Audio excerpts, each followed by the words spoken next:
Oh God. Oh God. Cannot wait to see what people are going to react to. How people are going to react to this. Like, this avatar. Mine. Ugh. Ugh. I see you changed your profile for the occasion. Yeah, it's for a very special occasion. How you doing? I am perfectly fine. I should be more tired than I am, but getting a good night's rest helps. Cool. Awesome. Get Antonio on. How you doing? Yo, what up? Oh my god. So, guys, this might be out of thing to say, but have any of you guys seen the fan arts I sent to you? I've seen some of it, like some of the Godzilla stuff and what you've what else was there? Oh yeah, the fan art of like what if Michael Bay directed Sonic, I guess. Yeah. Pretty interesting. That one doesn't at all feel like Michael Bay, and I think that's a good thing. I tried. I mean, like Knuckles, I could kind of see, because he kind of makes me think of like how Raphael looked in the Michael Bay Ninja Turtles movies, pretty much. Mm-hmm. So, like some of it's on point, What are your thoughts on my design of Eggman? Let me take a look at that again. I definitely think it's like the golden tooth is a interesting choice. Yeah. My first thought when I saw Tails was Star Fox. By the way, when I saw your take on Tails, I immediately thought, "Wait, did he just draw Star Fox?" No, the reason why I did it is because I kind of imagined that because he was bullied for the entirety of his life, that he would at least I fight back. know, but like, look up Star Fox and then you'll see where I'm coming from. Star Fox, if he tried to cosplay as Dr. Octopus. Yeah, sounds about right. Yeah. Alright, can we go back on topic? Yeah. Well, there wasn't really a topic to discuss beforehand. We're pretty much just starting. The stream is literally just started. So not even getting into the video of discussion yet. We're setting up the groundwork, And if any of you are wondering, I am drawing Amy now. I'll be there. Hi, Rooney. Hey. I was expecting you to show up for this one, considering you were the one who brought the video to our attention. Yep. I sent Cianimus the link, so yeah. And if any of you guys are wondering, yes, I have seen the video, so you don't have to worry about it. Yeah. Awesome. I wanted to give the movie a rewatch last night, but the site I was watching it on wasn't really working all that well. So, yeah. Gotta say, am I the only one who really likes the Nosferatu with mustache? I really think he looks really cool. Dude, pretty much everyone agreed that was a pretty solid creative decision. It's an awesome design. Except for a certain movie fan. So, if I had to say something, and this might be kind of piss you off, guys, I kind of prefer his OG design when he was bald in the OG film. I don't think that's too hot of a take, actually. I can understand that. I mean, the remake was a pretty solid translation. It wasn't trying to be the same design-wise as the original. It was trying to be a bit more like historically accurate rather than stylistic. I think with that context, both of them achieved the same result in very different ways. Yeah. Yeah, like the original design is still recognizable and iconic. I mean, it's been that way. It's been iconic for like 100 years. So, like it's had like a century of essentially being around. Whereas the new design, it's much more recent. It hasn't had like 100 years for people to let it mold over and be like and decide whether or not it is like classic. But I definitely think, honestly, yeah, I definitely think the Bill Skarsgård 2024 Warlock design is like it pretty much takes the cues from the original, some cues, but also the general idea of it, but still making it its own thing, stylistically and what Also, have you. this might be out of topic, but how would you guys feel if the director Nosferatu decided to direct films like The Wolfman or The Frankenstein? Yes. Actually, wait, no, isn't he working on a werewolf movie? He is. He's working on a movie called Werewolf, but the way that movie's spelled is WERWULF. So it's Well, yeah, definitely sure, won't be complicated Werewolf. to. It's more of a German take on the word then. So yeah. yeah. Also, the whole Dracula thing, is it the whole Bride of Dracula like made up, or is it like the actual real thing?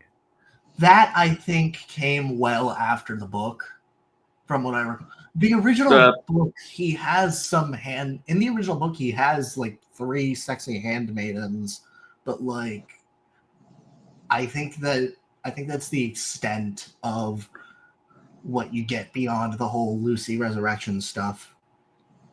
What about Bride of Frankenstein? That was an additional piece. Well, Yeah. It is a plot point in the original book, but it doesn't actually come to fruition. yeah. Yeah, like the Bride of Frankenstein, it's something that the monster wants, pretty much. Yeah, But the Bride of Frankenstein is basically. But the doctor just kind of backs out of it. Because he has because he's already been traumatized enough, and also because he's an absolute dingus. Yeah. Like, I understand trauma, but damn you, dude. Stand ready for my arrival, worm. I was like wondering, like, okay, who is this? Count Orcock. Okay, who is this? Rooney. It's Rooney. Okay. Yeah, I am so lonely. I think you might want to change the name before Sea Monster gets slapped in the nuts by you two. yeah. Yeah, give me a second. We're all so lonely. Yeah. This bird's my mustache. Take it to your grave. His accent is so funny. I love it. Yeah, it's so good. Adam was it's wrong awesome. about the accent being stupid. All of the other vampires are scared of me. By the way, Rooney, I'm curious. Did you watch the Nosferatu Adam Does Movies stream? Did you watch that? I have not. I have deemed Adam Does Movies someone not worth listening to. So Fair enough. Fair enough. Count Cuckula. Okay, you know what? You know what? That's perfect. That's beautiful. That's perfect, Zim. Thank you. Yes. Sorry, it's not a Marvel movie.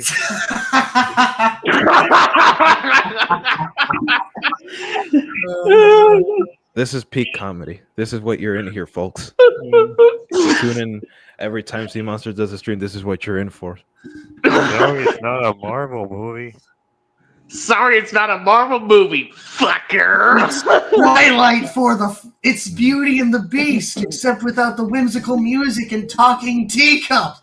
God damn it, that was such a pain. Oh God. There's nothing about this movie. Did Adam say that this movie is like Beauty and the Beast? Twilight for the film fanatics, Beauty and the Beast without music. Yes. Yes, Beauty and the Beast, my favorite movie. I loved it. Especially when the Beast decided to eat Belle alive. That was my favorite part. Yeah. Or the part where Gaston was the hero. Yeah, I loved it. I loved it when Belle decided to embrace her occult nature, her fallen sinful nature. Yeah, that was amazing. I love that. That was, that scene was actually what inspired the ending of Blood Meridian, where the judge is dancing after having, I don't know what he did to the kid, but he did something to him that was so unspeakable and evil that I don't think it's mentioned by name in the book. But that's the inspiration, obviously, sure, because Beauty and the Beast is such a dark film. Yeah. It was so dark that it inspired Blood Meridian. Yeah. Thank you, Adam. Very Ooh. cool. Yeah. Also, Team Monster, I'm going to send you something, so I hope you be prepared for it. Is it through the Discord? Because I mean, gonna need a bit to pull it up. It's Anyways. something related to Dracula. Okay. All right. Yeah, It's gonna take a bit to get me to pull it up here. Just I've Hey, if been Adam wants take your a time. if Adam wants a good vampire movie that fits his preferences, I got a good recommendation called Morbius. Or I Van think he hates Helsing. that movie because he apparently he has reviewed like the Sony Spider-Man list Spider-Man movies pretty much, and Okay, from what I Team understand, Monster, he doesn't like them. I just sent you. Oh, Okay. yeah. I think Uh, Morbius is a masterpiece, so he's wrong. oh yeah. Yeah. It was made by I've the been same guy that did Dracula Untold as well, which is a movie that is not good, but I honestly just love because Luke Evans as Dracula was such a perfect choice. He did a really good job with the embodying whatever it is Dracula Untold was supposed to be. Yeah. I don't know what the Well, movie's it was called. the Dracula writers Untold. of Untold that did Question, Morbius. did Charles Yeah. Dance play like the actual Dracula in Dracula Untold? No, not to my knowledge, not to my recollection.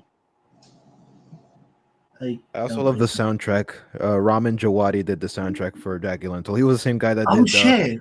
Say Game Yeah. of Thrones, Iron Man, the first Pacific one, Rim. Oh my god! Eternals, but nobody remembers Eternals. For No, good no one reason. remembers Eternals. We don't talk about that. Yeah. I like Makari. Yeah. But that's it. Because finally a speedster that actually uses their powers intelligently. That was such a breath of fresh air. Yeah. Granted, like he's so insanely powerful that like when he's like, oh no, I'm not gonna have. What do I do? It's almost like sunrise, as the army's like approaching. It's like you could just go after them now, Yep. like as opposed to wait until sunrise. Yeah, there's some tisms in Draco Untold. Yeah. Yep. I remember in the original stream, Adam said he prefers the Hotel Transylvania movies over Nosferatu. Okay, granted the Hotel Transylvania movies are funny, but Yeah, they're funny. yeah. Also, I didn't get the pun until after watching the stream. Damn it! What?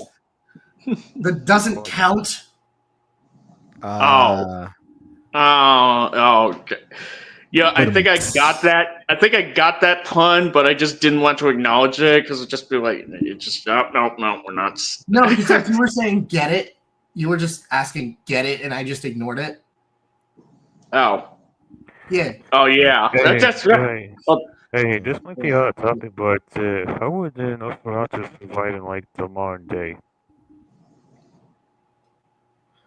Twilight.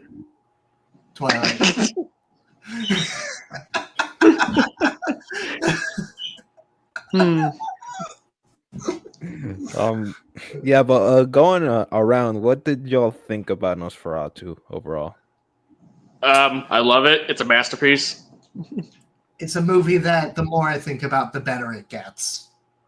Yeah. I It's really a wish I didn't put horrifying. it as an honorable mention.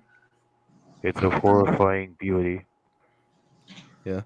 I personally love it, but upon further inspection of the themes, I would call it good but questionable. Um and just for the record, last night I spent almost all night reading on theology and the nature of evil more than I have just watching the movie. Like I spent more time studying the theological understanding of evil more than I have been watching the movie. So yeah, Hmm. I take Hmm. issue with some of the themes, Well, and at least it's relevant for the topic. So Yeah. yeah, I will be mentioning theology a lot. I spent too much time on it to not include it. So yeah. I thought you were talking about theogony. Oh, theology. But yeah, no, this film clearly has uh, uh Christian undertones, but also Luciferian undertones in the I mean, modern sense that's or something the that you can't postmodern sense. that's something that you can't really ignore considering that kind of aspect is pretty prominent with both the original movie and the original book that the movie is based off of. Like Dracula's pretty fucking explicit when it comes to that kind of thing. Yeah, Yeah. yeah, exactly. I tried watching the original film. I got really bored. I couldn't finish it. See, I Uh, you know, I it's you free know, I on rewatched YouTube, but like, yeah, it. I rewatched it with my brother. I think the day after watching the remake. It's very dated, but honestly, I had a pretty good time with it. Like, I can appreciate it for what it was, and honestly, there was a lot of ironic enjoyment that both of us got out of it, especially during the first act. Like, mm. I love how Robert Eggers says that his first introduction to Nosferatu was SpongeBob. Yeah. he stated he appreciates SpongeBob for introducing people to Nosferatu. Which I Yeah, applaud. Perfect. that be was fair, a W. to be fair to him, I mean, SpongeBob was how I was introduced to Nosferatu. So Okay. Yeah, it kind of vindicates his point when most people agree. So yeah, like I understand why he said that, and honestly, I'm really happy that somebody like in Hollywood of his caliber, someone who is admired by Martin Scorsese, no less. Oh, really? Was it? Yeah, I think it was. Yeah, um, just mentioned SpongeBob so casually, like the inspiration for this massive, like important film, because this is an important film. Oh, Um, definitely. yeah. so mentioning SpongeBob is just so endearing to me. Yeah. You I see, Yeah, should Robert probably Robert drop. Eggers is a great for director. me, Yes, he Yeah, is. my first introduction to I still need to watch. Nosferatu, I as still I need was to watch saying, more. I still need to watch more of Robert of Eggers' stuff. I've been meaning to watch The Lighthouse and The Northman for a while. So, especially, The Northman is just glorious. It's like Hamlet but Norse. yeah, Yeah. it I looks think amazing. Antonio wanted to say something. What was that? so yeah, as I was saying, my first introduction to Nosferatu wasn't Spotting Bob. It was basically when my class or when I was watching some YouTube videos that were talking about like old school films like King Kong or Citizen Kane or Cast or those types of movies. That was basically my introduction to Nosferatu and what it meant. Those old school Universal monster movies. Hmm, Neat. neat. Well, yeah. What you guys think of Capital O Opinions' video so far? I'm going in blind. Oh, Um, okay. I pretty much watched like at least 2/3 of it.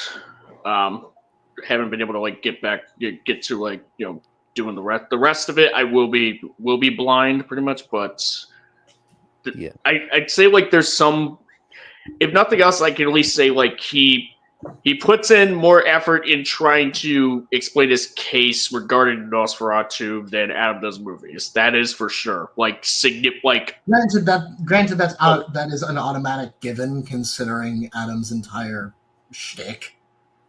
yeah, Yeah. And the fact that Capital Opinions comes from the smaller school of thought when it comes to media. So yeah, I Yeah. automatically trust his judgment more than I do Adam. That and the fact that his previous videos were also pretty good. I really do enjoy his video on The Matrix. he had a really good stream on the creator. And just for clarification on certain stuff that he might say, and without spoiling anything, uh, a few of the questions he asks, they might seem accusatory, but they're just they're just set up for they're just set up. And also the what was I gonna say? This is mainly focusing on the theme. So so this isn't his complete thoughts. I think he might have a stream talking about the movie in depth, but this is just the overall analysis of the theme, which I figured this could be included in a much larger video, which I would love to see because I like these long form media. Yeah, you like Hey, long have men. any of you guys watched his live stream on Godzilla -1? Which I one? don't think he had. He had a stream on -1. Yeah, he did. I watched. I Wait, seen. I done really? all of it. Yes. I don't think I have. Oh. No, I haven't. Actually, so Oh, Lily. No, I thought you meant capital O. Never mind. I don't think he has this stream. no, Capital J. no, I definitely haven't listened to anything about Lily. Is it Lily Orchard or? Wait, whoa, whoa. Whoa. So you're telling me it happened? Wait, Hoshi, are you telling me that Antonio. Lily Orchard finally covered Godzilla in some way, shape, and or form? Antonio, you need to tell us this. Did she? If you guys talking about Capital, the guy we're going to watch his video, then yeah, he did the live stream on Godzilla -1. Oh, okay. Oh. He did? Whew. How come I've never seen it? Hold on. I'm just relieved it wasn't Lily Orchard. Holy shit. Oh. So is he like a really bad critic or something? Yes! And just a generally horrible person. Lily Orchard. Oh. Lily Orchard is what he's referring to. Oh, I'm confused. Okay, yeah. No, Oh, capital no, okay. Capital O, I'm not familiar with, but Lily Orchard, absolutely horrible person, absolutely horrible critic. Fuck her. Okay. Fuck her. Because I'm looking at the channel to check. He did have a stream on Nosferatu, so yeah, I was right. I didn't know that he had a stream on that, but yeah, it turns out, yeah. Oh, cool. Yeah, he did have a stream, so this was just like a portion of what he. I might watch it after this because I'm interested in seeing what they all have to say. Yeah, I'll take a listen. He did have a -1. He did. How did I miss that? Oh, hell yeah. By the way, Could you post both streams in the general chat for us to go through after? Oh, yeah. By the way, have any of you guys watched any of the Rouge Rabbit's newest videos when he talked about like some kind of kaijus? Rouge Rabbit made more videos?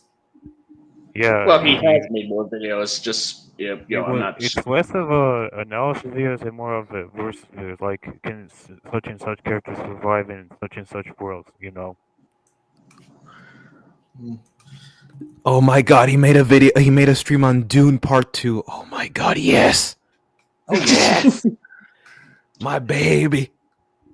All right. Yeah. No, I haven't seen anything about Rouge Rabbit since that And one if stream. any of you wondering if he has changed his opinion, no, he didn't. Okay. Because we know Rouge Rabbit commented on the video that we did covering him. The stream we covered it. It was like, it's like, yo, drama. Like, we only responded to the video. Like, he's still talking about the fact that monarchs are like a bunch of sickos who let Godzilla roam free whatever he wants. To be fair, how the hell are you going to stop that? Napalm. I mean, you could just. Survive I mean, the there's meat. at the very In least, the mitigate mouth. it. Still surviving. Napalm in the mouth. Disintegrate. Oh wait, no, right. The atomic breath. If he could survive a nuke right in the face, I don't think make napalm in the mouth is going to do much to Godzilla. No, because I was thinking like just disintegrating his survived organs that from the meteor. inside. I was thinking disintegrating organs from the inside because external damage is not. But then I remembered. Oh right, the atomic breath. Yeah. Bro has survived a meteor that wiped out dinosaurs, my guy. Again, external damage versus internal damage, but again, atomic breath. Uh, Yeah. how oxygen deprivation? Question mark. No, If we I mean see they Titanic, have to kill oxygen. They have to destroy oxygen with the oxygen destroyer. yeah, true. That was a specific thing. Granted, that also Yeah. physically hurt him too. So, Yeah, it actually Yeah. did put him on the brink but of even death. yeah, I love how this dream about Nosferatu just devolved into Godzilla again. hey, We we're can't Godzilla escape fans. It him. happens all the time. We Yeah. can't escape Or more him. I importantly, can't escape. kaiju fans. I'm like Ellen. I can't escape his shadow. I can't escape Godzilla's shadow. By the way, I have been able to pull up the DMs, Antonio. Yeah, my Discord had to update. So, have you seen it? Any words? Yeah, I'm looking at it right now. Any word on Yeah. Animus showing up? If So far, not yet. I did send the link. Rooney, do you have a share screen ability? Like, would I you? do not have that ability. No. Dang it. Dang it! Dang it! Because I don't right now. If I had access to my second monitor, I'd be able to do it. Yeah, like pull up the video for us to watch, or Yeah, pull up the video in physical to watch. oh yeah, no, I don't think. Yeah. That's Okay. that's not good.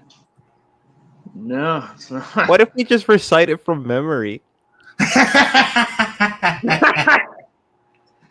Oh, Nosferatu is a beautiful movie that delves into a lot of the wonderful themes of tragedy, horror, and wonderful things such as loss. Unfortunately, it's a film that delves into such plot holes that you don't even want to know.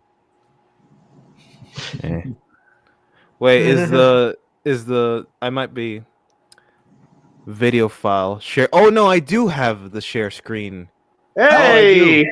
Hell yeah! Okay, awesome. Okay, we do have it. Okay, That's All right. Neato burrito. Neato burrito. Yeah. Chimichanga. The thing is, though, I don't have a second monitor, so it's not like I can monitor the. Actually, let me just look up on my phone how the stream is looking when I'm. Okay. Just to double check, because I've never used StreamYard for like actually streaming. So Okay. All right. I typically just download my videos or just watch them on the what's it called? Actually, wait, no, that's how Animus does it. Yeah, You can try Animus it like downloads the videos and does Yeah. the screen share, but Yeah, I either well- download it or just use we'll watch together, and then yeah, it's easier with OBS because I learned how to do OBS. You don't use StreamYard. Okay. Yeah. all right. View tab. Yep, this will be. I'm looking at the stream right now. It doesn't seem to show up. Okay, It but, says it's connected, but it's not showing up. yeah, it's connected. I just have to pull it up here. So, just I'm gonna pull it up for you. Like, is it ready or?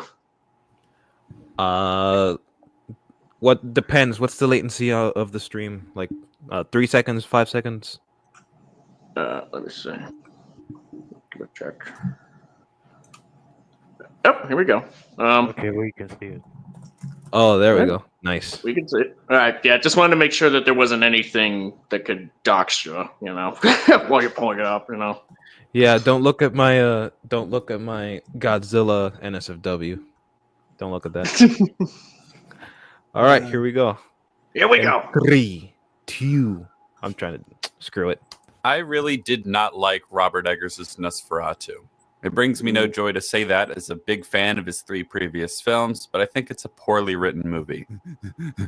I take many issues with the movie, some big and some small, but today I want to focus on the central theme at the core of the story. Nosferatu 2024 is a movie about evil, among other things. The central thematic question of the film is posed explicitly by Lily Rose Depp's character Ellen when she says, "Does evil come from within us or from beyond?"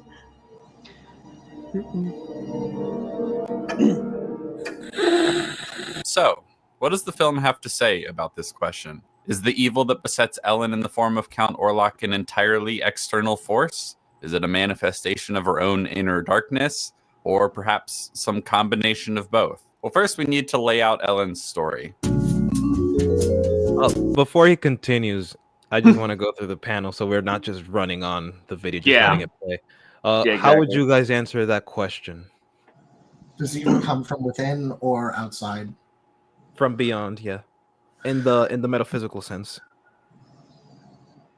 I would say, if we're talking based off human nature, both. Because humans as a nature have a moral compass in some way, shape, or form, and that moral compass is defined as, defines good and evil.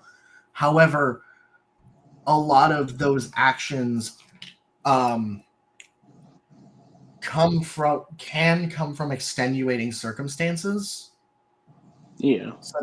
Such as God, I'm trying to word it. God, don't know how to word it, but yeah. To me, if a person who hurts others or just wants to straight up kill someone just because he feels like it or just because he loves doing such a thing, that to me that is an evil person. There is nothing to question about it. Well, the question would be like, does evil really come? Is like, where does evil come from? Essentially, I would say like evil, it is pretty much like a thing of both, where evil can definitely, like, it would come from within a certain soul, but it can also be, it can be influenced into that direction by something external. Like Ellen was never like inherent, like she's never evil really, but she had these, there was like these temptations, if you will. She sort of like gave in to Orlok's temptation because of the whole thing of like outside things, pretty much, like her home life essentially just kind of pushing her into just kind of looking for something like Orlok, or not even like Orlok, something to make her just like not feel like shit all the time, essentially. I think, and that unfortunately I think the biggest thing that this applies to is the whole nature versus nurture debate, where are we by nature evil because we have to hunt and kill to survive, or were we nurtured in that manner because of some external force, whether it be natural selection or generational teachings? I will save my thoughts for the end because I have a full-blown thesis cooking in my brain that I lost sleep over. So I will let the video go. And if I start now, we're going to spend 5 hours. Hey guys, I have some unfortunate news. I'm probably going to leave now. So, yeah. Okay. Oh. Okay. Okay. Well, thanks for coming on. Hey, dude. As for my recommendations, such as, well, read Dorohedoro, read Soul Eater, read Fire Force, read Gachabata, and just read anything that amuses you guys. So I hope you all have a wonderful day. Yeah, take care, man. I bid you Adios. farewell.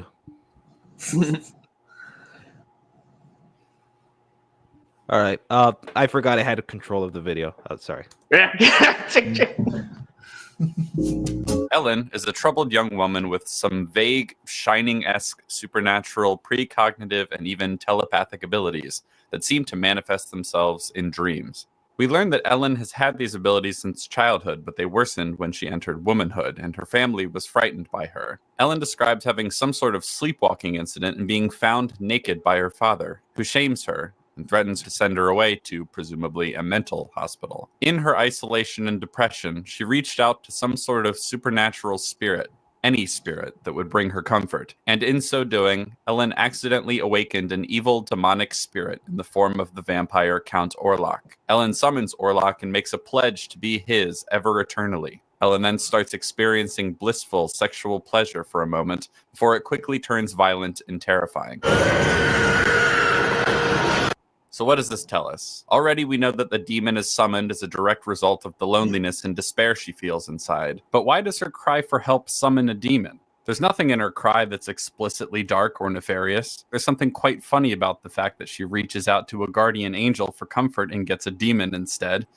But why? Is this all just a cruel, ironic turn of fate because she made the mistake of saying any spirit instead of specifying only a good spirit, please? Or is there something about Ellen that attracts the evil spirit? Well, the demon appears to her, looking quite obviously demonic, I might add, and she agrees to make an eternal vow to it.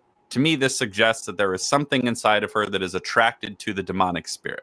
It's not made explicit, but it's not hard to imagine that Ellen would have felt some resentment towards her family, especially her father, for the way they treated her. So is Orlok the manifestation of her own internal darkness, or is it an external force of evil that is summoned by Ellen's own internal darkness? Well, Ellen has recurring dreams and fantasies involving Orlok along these lines until she meets Thomas. His love brings her out of melancholy and despair. Ellen marries Thomas, and things are looking up. But once the... Yep. Yeah, just so I guess I don't know if anyone's ready to make some kind of comments at this point. Because or answer the question. I was gonna pause it, but then the time went. I just forgot over, and then accidentally just let the video go on, and I just So you were saying that the questions are more so set up for answering the stuff. I think it's pretty clear the fact that so is the demon a manifestation of Ellen's internal darkness, or is it a physical demon? I think the movie answers that question pretty clearly.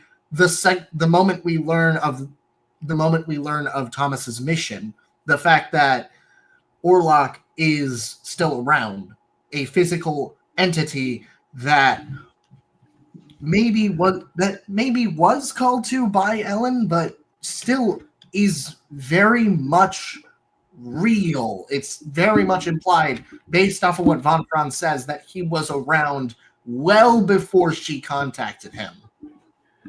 The way I see it is I kind of do agree with you on that, but also to further that point, I would also reference Faith, the Unholy Trinity, one of my favorite video games of all time. In chapter 3, Father Ward, in his moment of desperation, he first calls out to God and goes, "God help me," and then he gets no answer, and then he says, "Somebody please help me," and then Satan, in the appearance and likeness of God, appears, and we know that it's Satan because he he starts speaking in a very accusatory manner, which makes sense because it's in his nature. It's in not nature, but it's part of his identity. And so I think that is an excellent mirror because it not only concretizes something like demons and Satan in existence, but it also concretizes them as forces that influence the decisions of the characters in this situation. And I think there's also like a cruel irony in the fact that Ellen called out for God or an angel to come help and nobody came, but the moment she started getting desperate enough to just beg for any sort of metaphysical entity to manifest themselves, the same thing with John Ward, when there's a clear distinction here between God help me and angel help me, oh holy Theotokos, oh Mary help me, and then just saying anything, anyone help me, because at that point you're opening and inviting the vampire, the demon, into your life. It's kind of like the traditional view of vampires where they cannot enter your home or your abode unless you invite them in, which is something that is seen in the movie Sinners. Yes, yeah, definitely. It's pretty much it's pretty much like vampire lore. It's pretty much like a very very common thing in vampire lore as well, where it's like in general, not just in Sinners or in Nosferatu. It's pretty much It's like just general, overall, just traditional vampire behavior. One of the many quirks of vampires. It's just, but it also doesn't apply to just vampires. It's also just demons and demonology. Demons in Christianity, specifically Orthodox Christianity, demons do not have any power over humans unless they give them the power. That's why resisting temptation is so hard, because it offers subtleties of things that one might want in the flesh, like for example the desire to debase oneself and reduce oneself to their primal nature. It's establishing the difference between nature as an ontological good and the, what was it called, not the Gnostic, no, it starts with GNO, the gnomic nature, which is the the human nature, the fallen nature. And so, God, I'm rambling. I promise. I said I wasn't gonna get into it so deeply. This is gonna be like 5 hours long. I think that's to I'm be gonna fair, the there. stream would just end up being 5 hours long, anyways. At least there's like, I mean, try not to, but it is in your nature. It is in your nature. I love how he rolls that R. Man, Yeah, I know, right? I know, right? You know. Oh wait, So no, I'm fun. supposed to be Adam. It's like, why are you talking so slow? I think there's narrative purpose for why someone like him would talk slow. I mean, it's 'Cause for he's an undead. intimidation.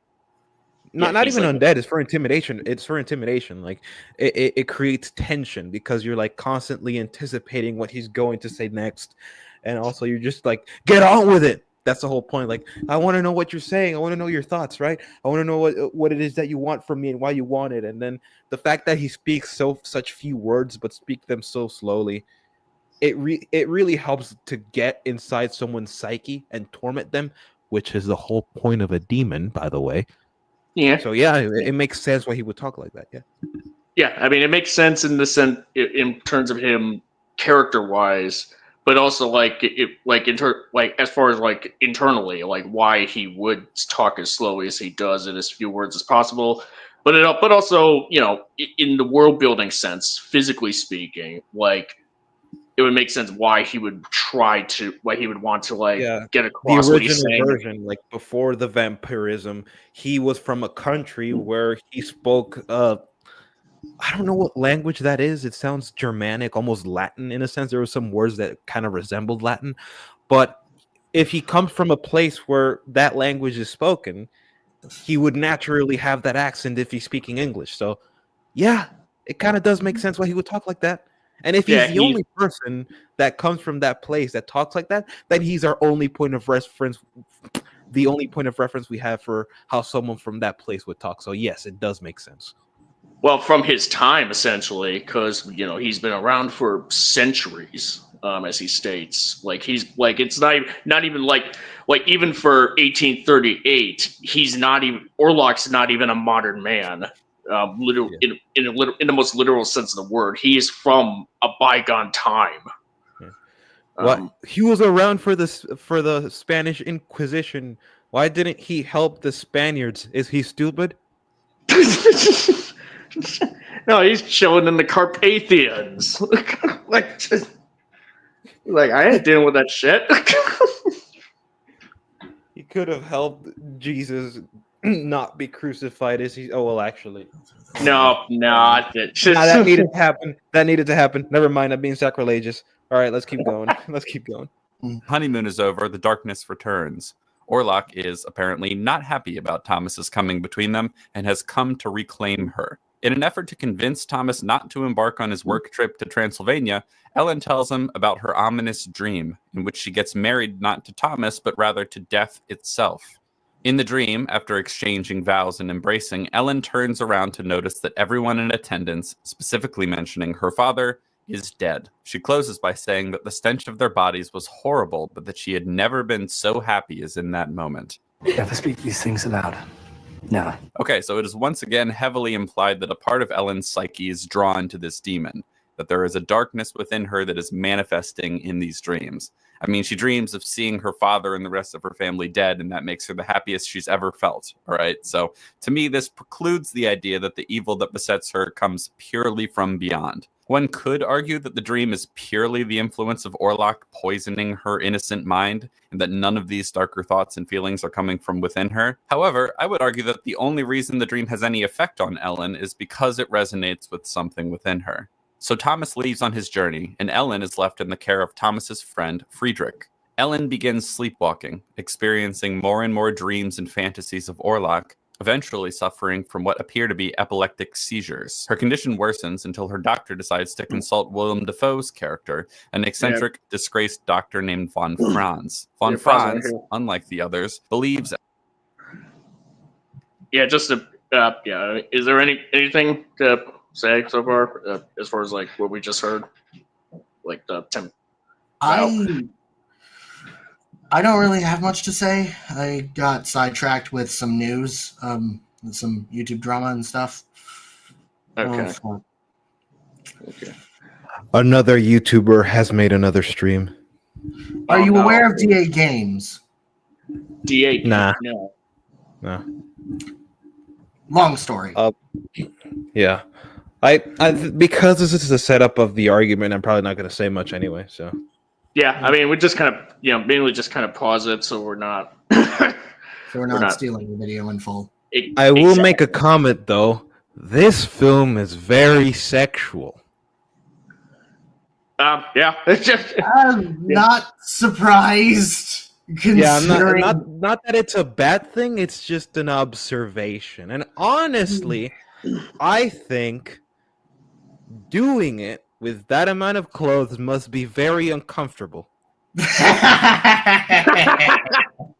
even if you're hate poking or just rage poking your wife to prove a point, I think you should just take it all off, because like the dress is gonna get in the way.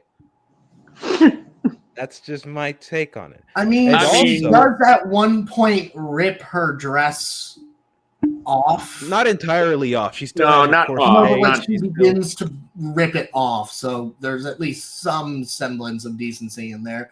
Ironically. Yeah, but that's not the top. It's not okay, man, not decency. Not decency. Ironic. Like I said, ironically speaking. Also, I think what she says, like, you never could please me as he could, is genius because it's a lie. Because Aund Orlok has a tiny, decrepit, shriveling orcock.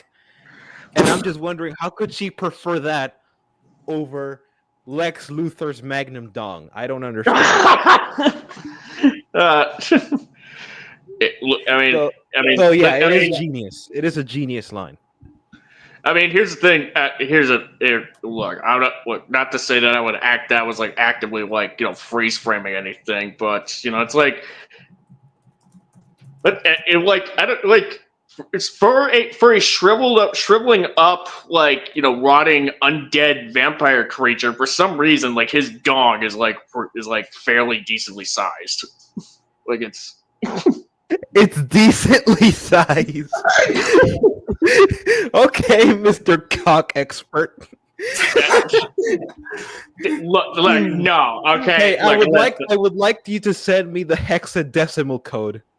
All right, just so that I can have a proper analysis of this man. Look, listen. Of this man's Draculong.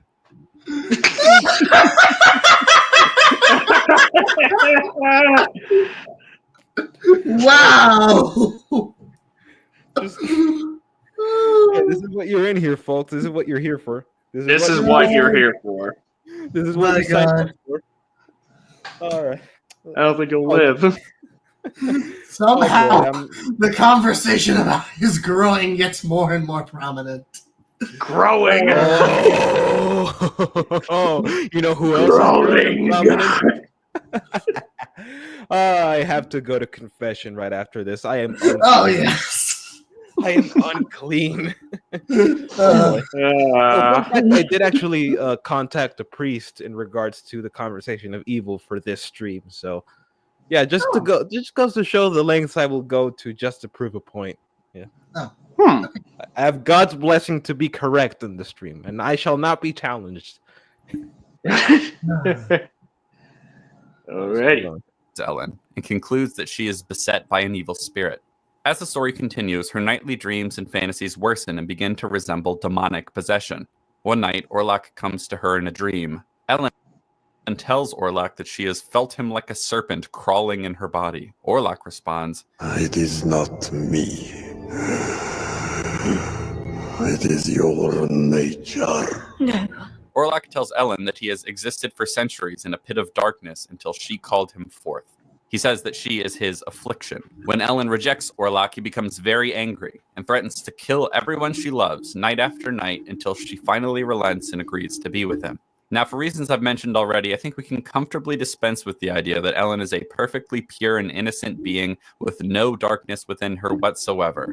Clearly, something within her attracts and is attracted to Count Orlok. So, that leaves us with two remaining options. The first is that Orlok is fully correct when he says that the serpent Ellen feels crawling around inside of her body is her own evil nature. That would make Orlok just an outward manifestation of her own internal darkness. Orlok describes existing in a pit of darkness for centuries as a loathsome beast until Ellen comes along. If you take that literally, it could lend some credence to the idea that Ellen's internal darkness essentially created him by calling him forth out of nothing. However, the movie makes quite clear elsewhere that Orlok is and has been a force and agent in the world long before Ellen came along. We know that he's been wreaking havoc on peasants and gypsies and such in Eastern Europe for centuries. Castle Orlok beyond And we even learn from a nun that Orlok was once a dark enchanter who made a deal with the devil to become immortal. So I think we must take what he says here metaphorically. With that in mind, I don't think we can interpret Orlok in this story as a mere representation of the internal darkness inside Ellen. This leaves us with only one plausible answer to Ellen's initial question left. And the answer is that it's both. There is a serpent inside of Ellen, so to speak, that attracts and is attracted to Orlok, but it is not the same thing as Orlok. Evil does not come exclusively from within or from beyond. It's both. So Orlok does as promised and starts... I have something to say. I think one thing to take into account is the nature of how demons work in a general mythological sense. And because demons themselves are by nature evil beings that tend to wreak havoc when brought upon, or sometimes even of their own volition. And this isn't just a thing in the Bible. This is consistent across various myths and cultures. I think that's something that needs to be taken into account when saying, like, maybe Ellen has some level of attraction to it, but I think most of the attraction is Orlok going to her, considering the second she opened up to a wider force, a demon took the opportunity to do it.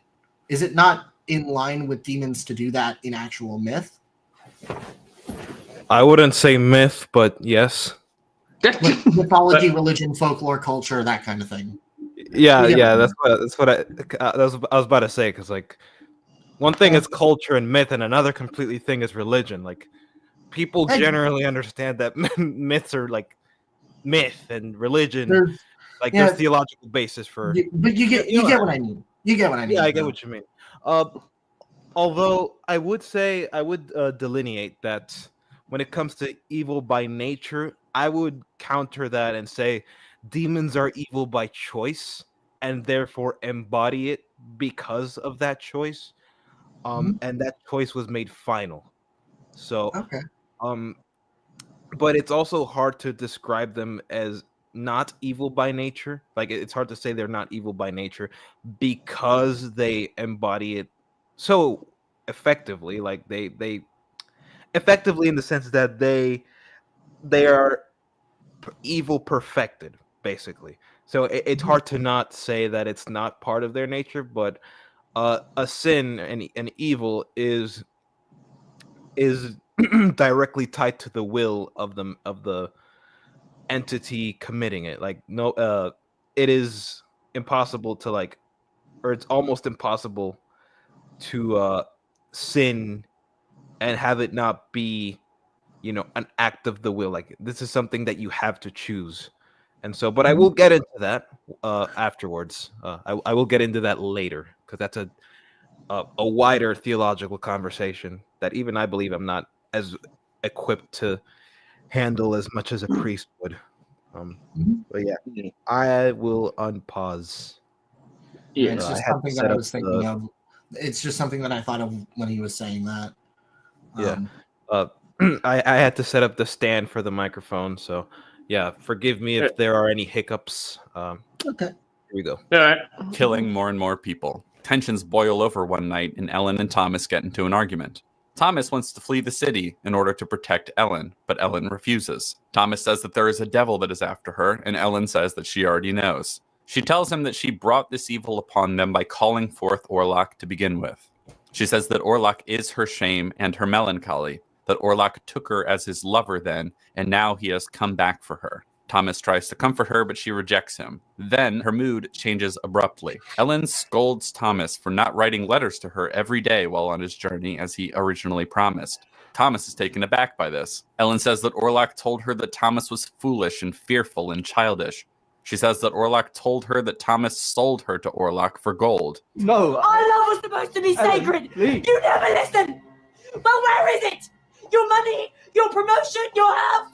Where is that which is so precious to you? Ellen grows even more hysterical and angry, yelling that none of this matters, that they never should have married, and that they are all already dead. Thomas says that he will go fetch a doctor, at which point her mood shifts abruptly once more. Ellen pleads with him in a submissive, sexual manner. Then she tells Thomas that he could never please her as Orlok could. This enrages Thomas, who then decides to angrily prove her wrong right then and there. Let him see our love. Thomas gets freaked out. Ellen cackles and tells Thomas that he has unloosed a demon. Thomas responds that he loves her, which finally breaks Ellen out of this spell of seeming possession. Before we continue, I would like to ask, would you, as a man, put your location inside a woman's destination if said destination has harbored a dead man's Long Johnson? If there's a hole, there's a goal. Here's a question. Here's a question. Like, did she even confirm that the vampire's location was in her destination? That's where she didn't say it. I mean, she doesn't have to say it. I mean, we have numerous scenes where where Orlok is going ghastly on her nethers. So true, but also in this case, in this scene specifically, it'd be more of an act of desperation in order to say "fuck you" to the demon. Quite literally, in this case, that is what he's doing. But yeah, especially considering she challenges him to do it. Yeah, I'm just saying, like, if I knew an undead zombie boinked my girl, just imagine, like, if I put it in, it's gonna melt. I'm not gonna. It's gonna imagine how many diseases. Well, here's the thing. If Thomas if she pretty much says that he's come for her, like Orlok's come for her.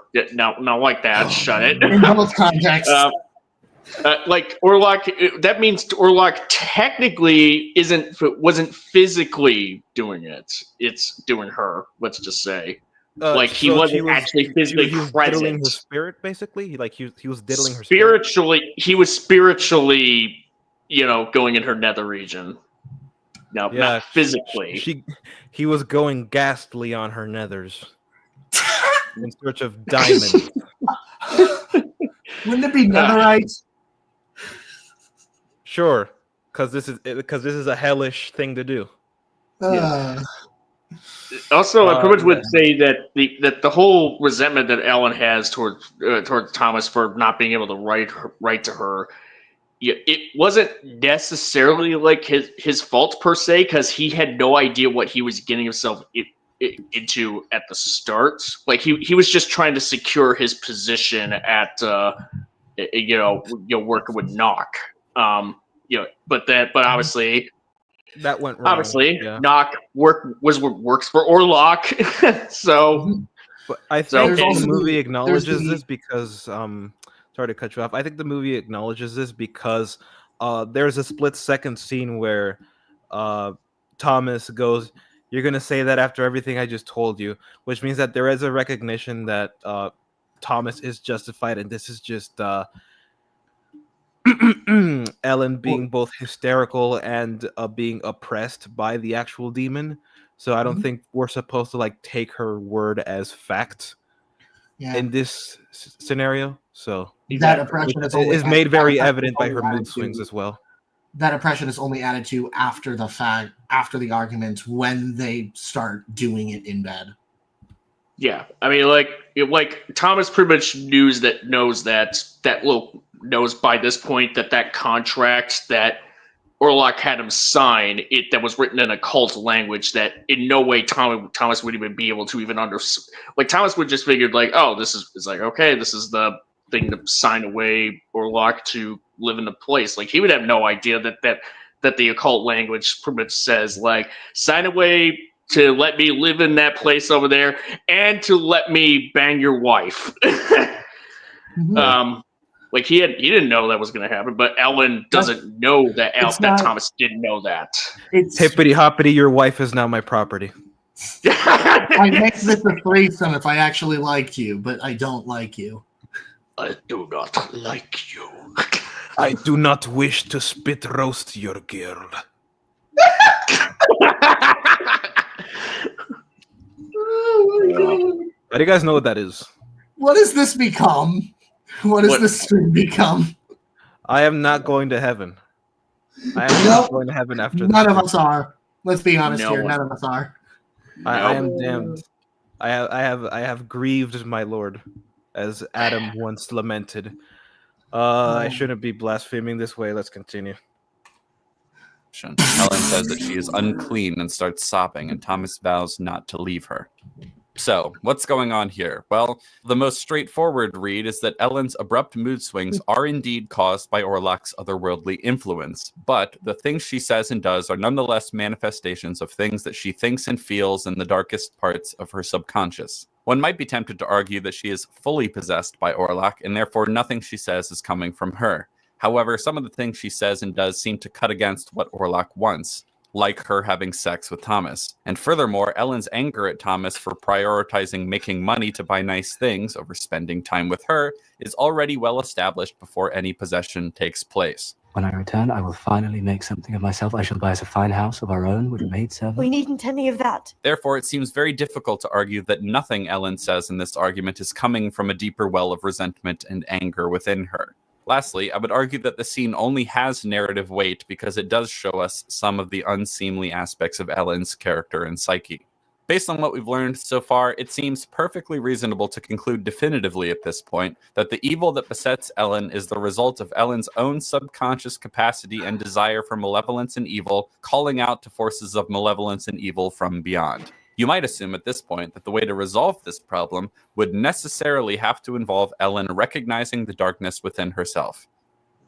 But you would be wrong. Ellen and von Franz come to believe that in order to defeat Orlok and save the city, Ellen must allow herself to be fed upon by the vampire until dawn, sacrificing her own life in the process.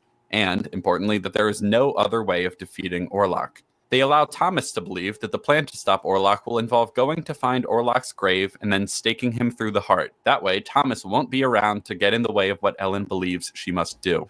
Ellen and von Franz get a moment alone to discuss this, and this, my friends, is probably the worst scene in the entire movie. Ellen says that Orlok's pull on her is, quote, so terrible, so powerful, yet my spirit cannot be evil as his. Von Franz replies, we must know evil to be able to destroy it. We must discover it within ourselves, and when we have, we must crucify the evil within us, or there is no salvation. Now, I want to pause right there because von Franz presents what I would argue is a pretty succinct and compelling case that the answer to the question of does evil come from within or from beyond is that it's both. This is great. This is perfect as far as I'm concerned. This fits perfectly with how the film has lent itself to interpretation regarding the central thematic question, and it implies that Ellen must look to the evil inside her that has helped bring all of this on in order to defeat the evil that is Orlok himself, or else there will be no salvation. Perfect. Except that's not what happens. Ellen's response is, and I quote, "I need no salvation. My entire life I have done no ill but heed my nature."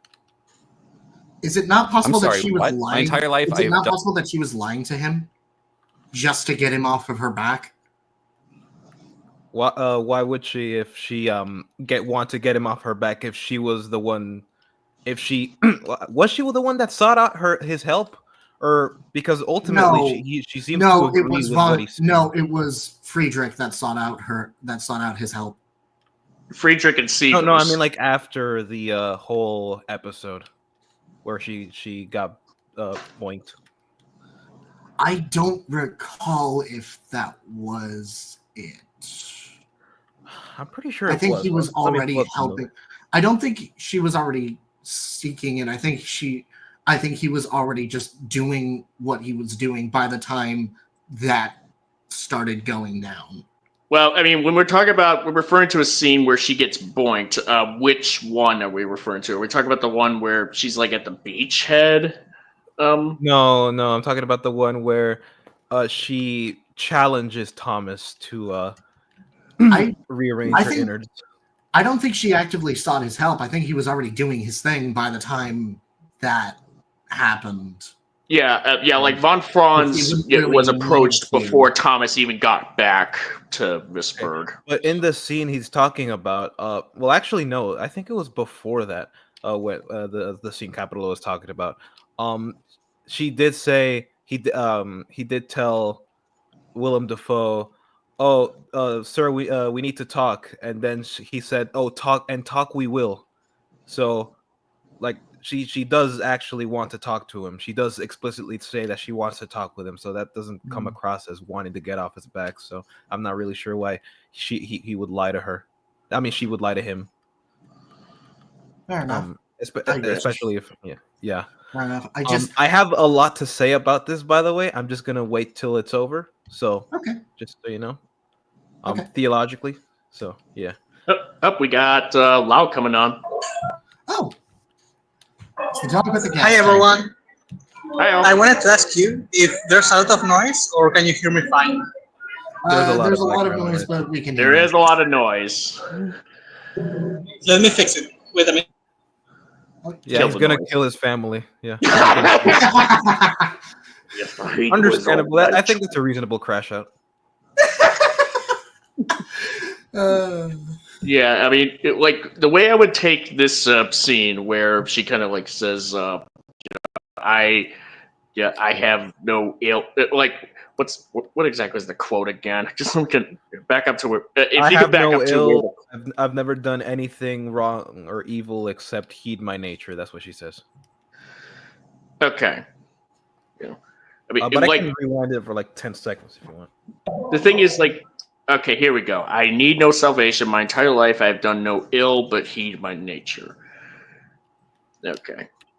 All right. So, I guess if we want to like discuss like this particular point, because I guess Capital O will probably elaborate on this like a little more later on during this video. But what would we want to say about I guess before he like what he could potentially be alluding to as far as like his broader point to this sort of quote. Yeah. And independent from that, what would you guys say about this line in particular?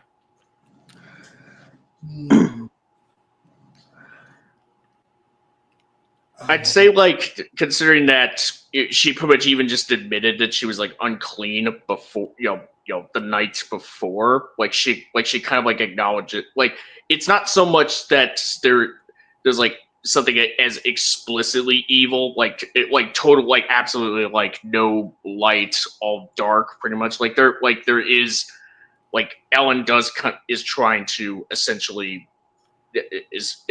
She's essentially been trying to like sort of combat that, and she acknowledges that. But essentially, since she has that connection with Orlok, she will then use it to kind of like bring him to the light, essentially. You don't think it's a little bit more like general, like talking about her entire life as opposed to just that one isolated event? Because this whole film is based on is one isolated event, versus her entire life. Because she's saying like in her entire life, so like all her life from birth till now, up until this point where the events of the movie are unfolding, with the with the genesis, the epicenter of it all being her contacting a spirit that happened to waken Orlok and torment her the way she the way he did. You wouldn't say that evil in nature is more general than just that isolated event? Maybe. Especially considering the way, from what we know of her life, like what is the first thing that she does before the Orlok contact? She goes for something generally uplifting, something generally kinder to comfort her. Yeah. Granted, maybe that's just something, maybe that's typical, but I think that says something about a lot of her nature. Maybe she, especially considering she actively doesn't want the spirit to be haunting her. She actively, well, maybe not actively, but there are signs that she still would rather have the spirit leave her alone, especially considering she's noticeably happier with Thomas than even with the dreams than when the spirit starts actively getting more and more active. Something dark triad, something Jungian psychology. That's all I'm gonna say. Will that be elaborated on more when in your little thesis? Oh no. My thesis is purely theological. I've taken psychology courses in high school. I never got so far that I went into like in-depth psychology. All my psychology knowledge comes from high school and Jordan Peterson lectures purely focusing on the subconscious and Carl Jung, but those are just fragments. I'm not as well versed with philosophy, psychology as I am in philosophy, and even then, with theology, I'm just a novice. I only know like the tip of the iceberg. Mm-hmm. But yeah, let's continue. Heed my nature. I'm sorry, what? My entire life I have done no ill but heed my nature. Think about that. Think about the implications of that. Ellen is saying that her entire life she has done nothing wrong except listen to her own nature, which is to say that she has never done anything wrong. Because how can one do anything but heed their own nature? There is no distinction made here between a higher and lower nature. Another thing she might be is being hyperbolic. Like, especially considering a life is such a long time, maybe something slipped from her memory. Maybe some things didn't come up, that maybe some things she forgot about that. Oh God, how do I word this? I get what you mean. I wouldn't call it hyperbole, just to be super duper pedantic. I wouldn't call it hyperbole, but I get what you mean. Yeah, things. That's the funny thing. Whenever like there's confession, there's always like a prayer for forgiveness for sins that one might have forgotten that they've committed. Because the mind is will might not remember every single sin. It's actually funny because there was this one Bert strip where what's his name? Bert from Sesame Street dies and goes to heaven. He steals a Glock and takes it to the afterlife, and his sole goal is to shoot God with a Glock. He intends to kill God with a Glock. And so he has to climb up a stair up to heaven, like a staircase up to heaven, which has each step representing a sin, and the after 7 days the staircase turns into a slide. And not Bert, it was Grover. Sorry. Grover committed 1 million 600 something sins in total throughout his entire life. I think that's just counting. I think that's a very not a very conservative estimate. I think that's just lowballing it. But that's assuming he died young. But yeah, no, I don't think Grover or really anybody would have memory of every single sin they commit, because a lot of the times the sins committed are usually done instinctually, depending if it's like a passion or which is a specific kind of sin. Yeah. Or just something like active, like lying. Yeah. Like sometimes like you would remember if you lied, and you're not a pathological liar, obviously. If you're a pathological liar, then you're probably not going to perceive it as a lie. You're going to believe the lie as much as you want others to. And then a passion is something less what's it called? Not noticeable, but less. One is less perceptive to certain passions. Something There are that you do passively, right? Like, it's innate. It's gonna happen. It's inevitable in a way. I guess it's something that you do not because inevitable. people There are are flawed. ways to like account for it. There are ways to instinctual in a fallen state.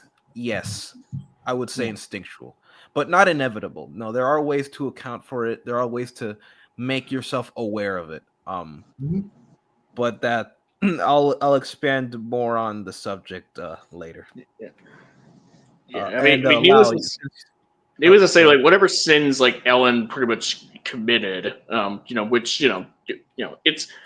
it's hard to deny that she did commit some degree of sin. It wasn't with like any sort of ill intent, which she did. Like it was like sometimes it was in some cases like she wasn't even intending for Orlok, who is just pure evil. Like she wasn't even like intending for him to answer her call sent for comfort, really. So I don't think the sin was accidentally summoning Orlok. I think her sin was just accepting him. Yeah. I mean, but even then, like it's not necessarily she accepted him, but not with any ill intent. Like it's not like she was like, oh yeah, I know that I'm essentially laying myself in bed with the devil here. Like I know, she's not like what she's without realizing the ramifications of what that could mean going forward. Like she doesn't even doesn't know. And it was only until said relationship develops that the ramifications actually did hit her. It became more clear. It became more clear to her. Yeah, it became more clear to her, and she, and at that point, she's like, "Oh shit, what did I just get myself into?" I mean, at the same time, I feel like anybody would have known, because biblically we understand demons and devils disguise themselves as angels of light. Nosferatu did not disguise himself at all. He didn't even try. He was very obviously demonic. And she believes in demons. She believes they exist. So I feel like she would know a demon when she saw one, especially if that said demon is not trying to hide their demonic nature or their demonic appearance or what have you. So I don't believe that she maybe it's not even just a physical. Maybe it's not even a physical disguise, but a behavioral disguise. Maybe he was hiding his true behavior behind his mask. Let's just say, maybe I'm ugly. Yes, I may look like this, but deep down I'm not. Deep down I'm not the way that I look, when that couldn't be further from the truth. In a world and a time period as what's it called? Not what's the word? For what's the word escapes me. Not secular, but superstitious. In a world as superstitious as that, how would that thought process even develop? Desperation.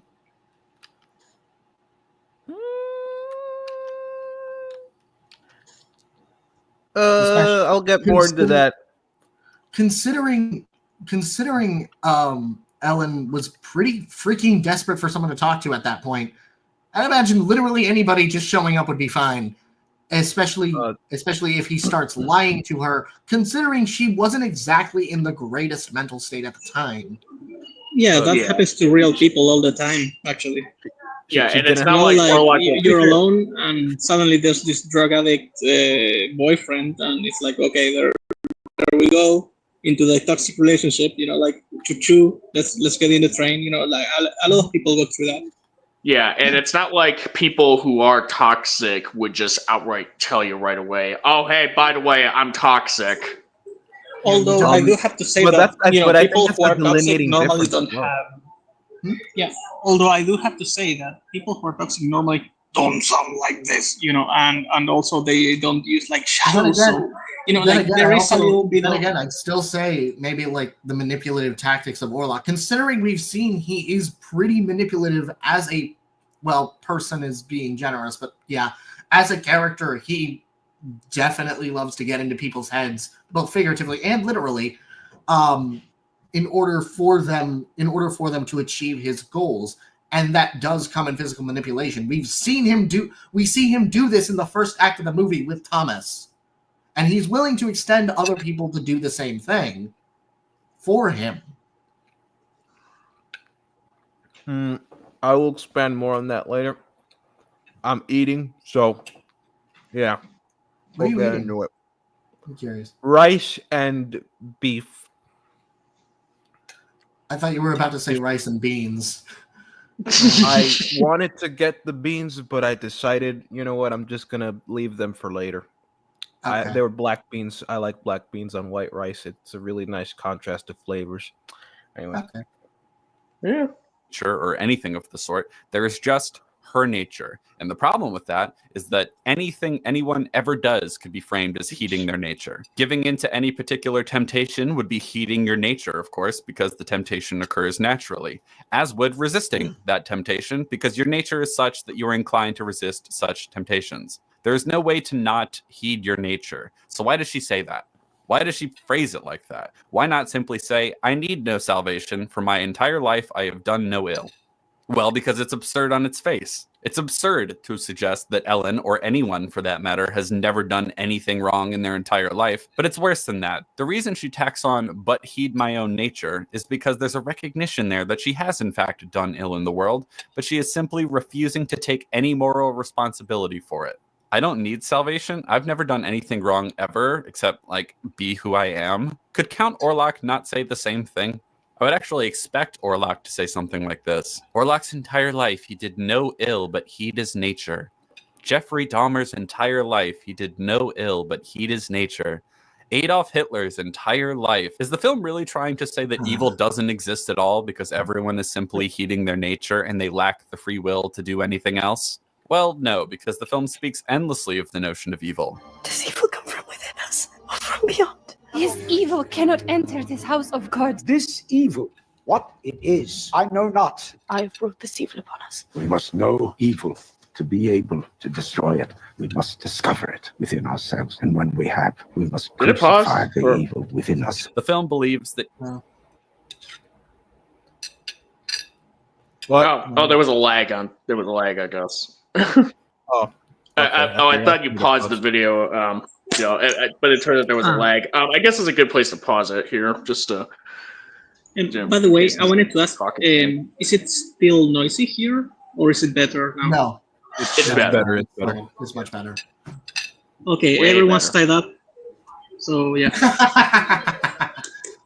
Oh, you I couldn't have kill him? seen- No, I'm not that bad. You know, like I need someone to cook.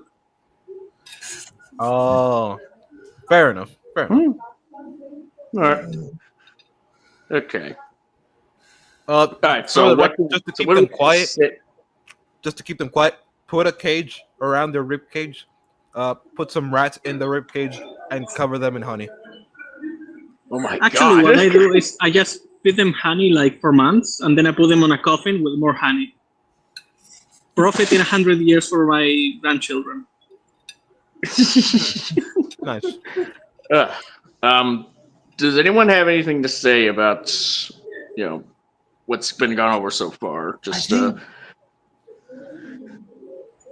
I don't I don't think a lot of his points, like the point of of Ellen's whole thing, really doesn't hold up considering a lot of real world implications. But I think we'll get to that once the video finishes. Bruni and stuff. But the main thing I just want to talk about, how he just kind of says Ellen doesn't take saying something along the lines about how Ellen doesn't want to take responsibility or something like that. Yeah, he said it even could though be it's framed as that. I think that is, which is a character trait that is shown with her. I think even maybe I need to give the movie a second watch through, but from what I recall, there is consistency. One of the first things that comes to mind with it is the sex sequence with the challenge with Thomas and Ellen. While half of that is Orlok's manipulation, there's also a genuine hint of Ellen's frustration as well, and it ultimately boils down to stop. I wasn't in my right mind, and then that kind of thing happens. It's difficult. I need to give the movie a watch through again, but I don't think that's lack of accountability. I don't think it's because in that moment they're not. Nobody's accusing Ellen of anything, and Ellen is still technically at this point in time, by what we know, she's still a victim of this situation. So I don't think there's any accountability for her to take, barring the whole thing with Orlok. Yeah, I mean, so she still has she pretty much still feels a decent level of responsibility for calling upon the Orlok. Yeah, she does say that she's trying to warn people, trying to warn people that this thing is coming for all of us, and we're all going to die. And it's all my fault. I brought this evil upon us. Well, so she is taking accountability, essentially, but it is kind of more in the sense of she's not she didn't mean to bring this evil upon them, but still. Yeah, I don't think the intent matters as much as as much as the action itself. Although there is a place for intent, it does have its place. But I think the action itself is what matters here at the moment because of its urgency. And I guess maybe my critique, towards Capo's video in this instance, and maybe it's just kind of more pedantic, I guess, because the way he put it here.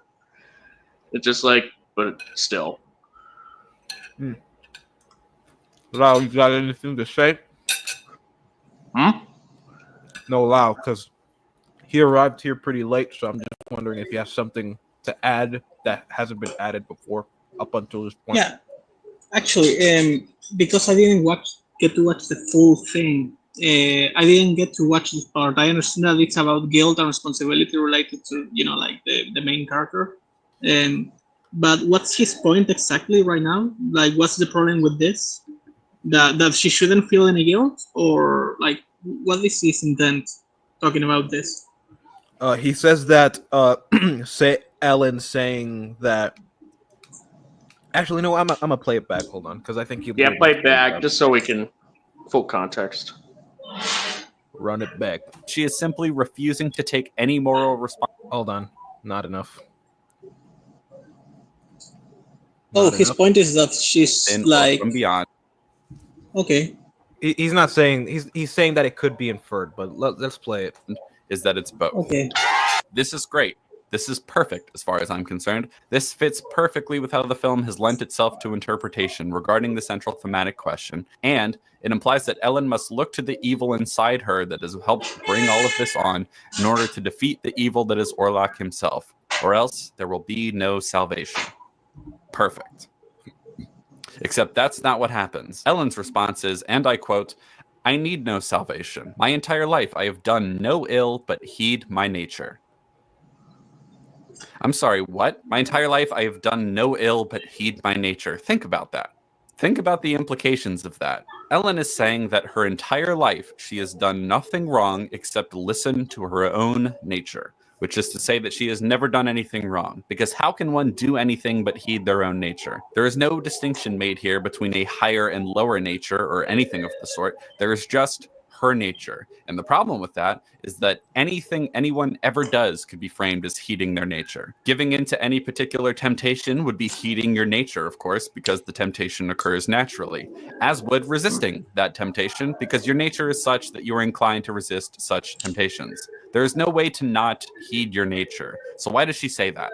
Why does she phrase it like that? Why not simply say, I need no salvation. For my entire life, I have done no ill. Well, because it's absurd on its face. It's absurd to suggest that Ellen, or anyone for that matter, has never done anything wrong in their entire life. But it's worse than that. The reason she tacks on, but heed my own nature, is because there's a recognition there that she has in fact done ill in the world, but she is simply refusing to take any moral responsibility for it. I don't need salvation. I've never done anything wrong ever, except like be who I am. Could Count Orlok not say the same thing? I do think, yes, now I get it. I think he's making, I think, how do I say this? He's making a really big issue out of something that's not really like that bad.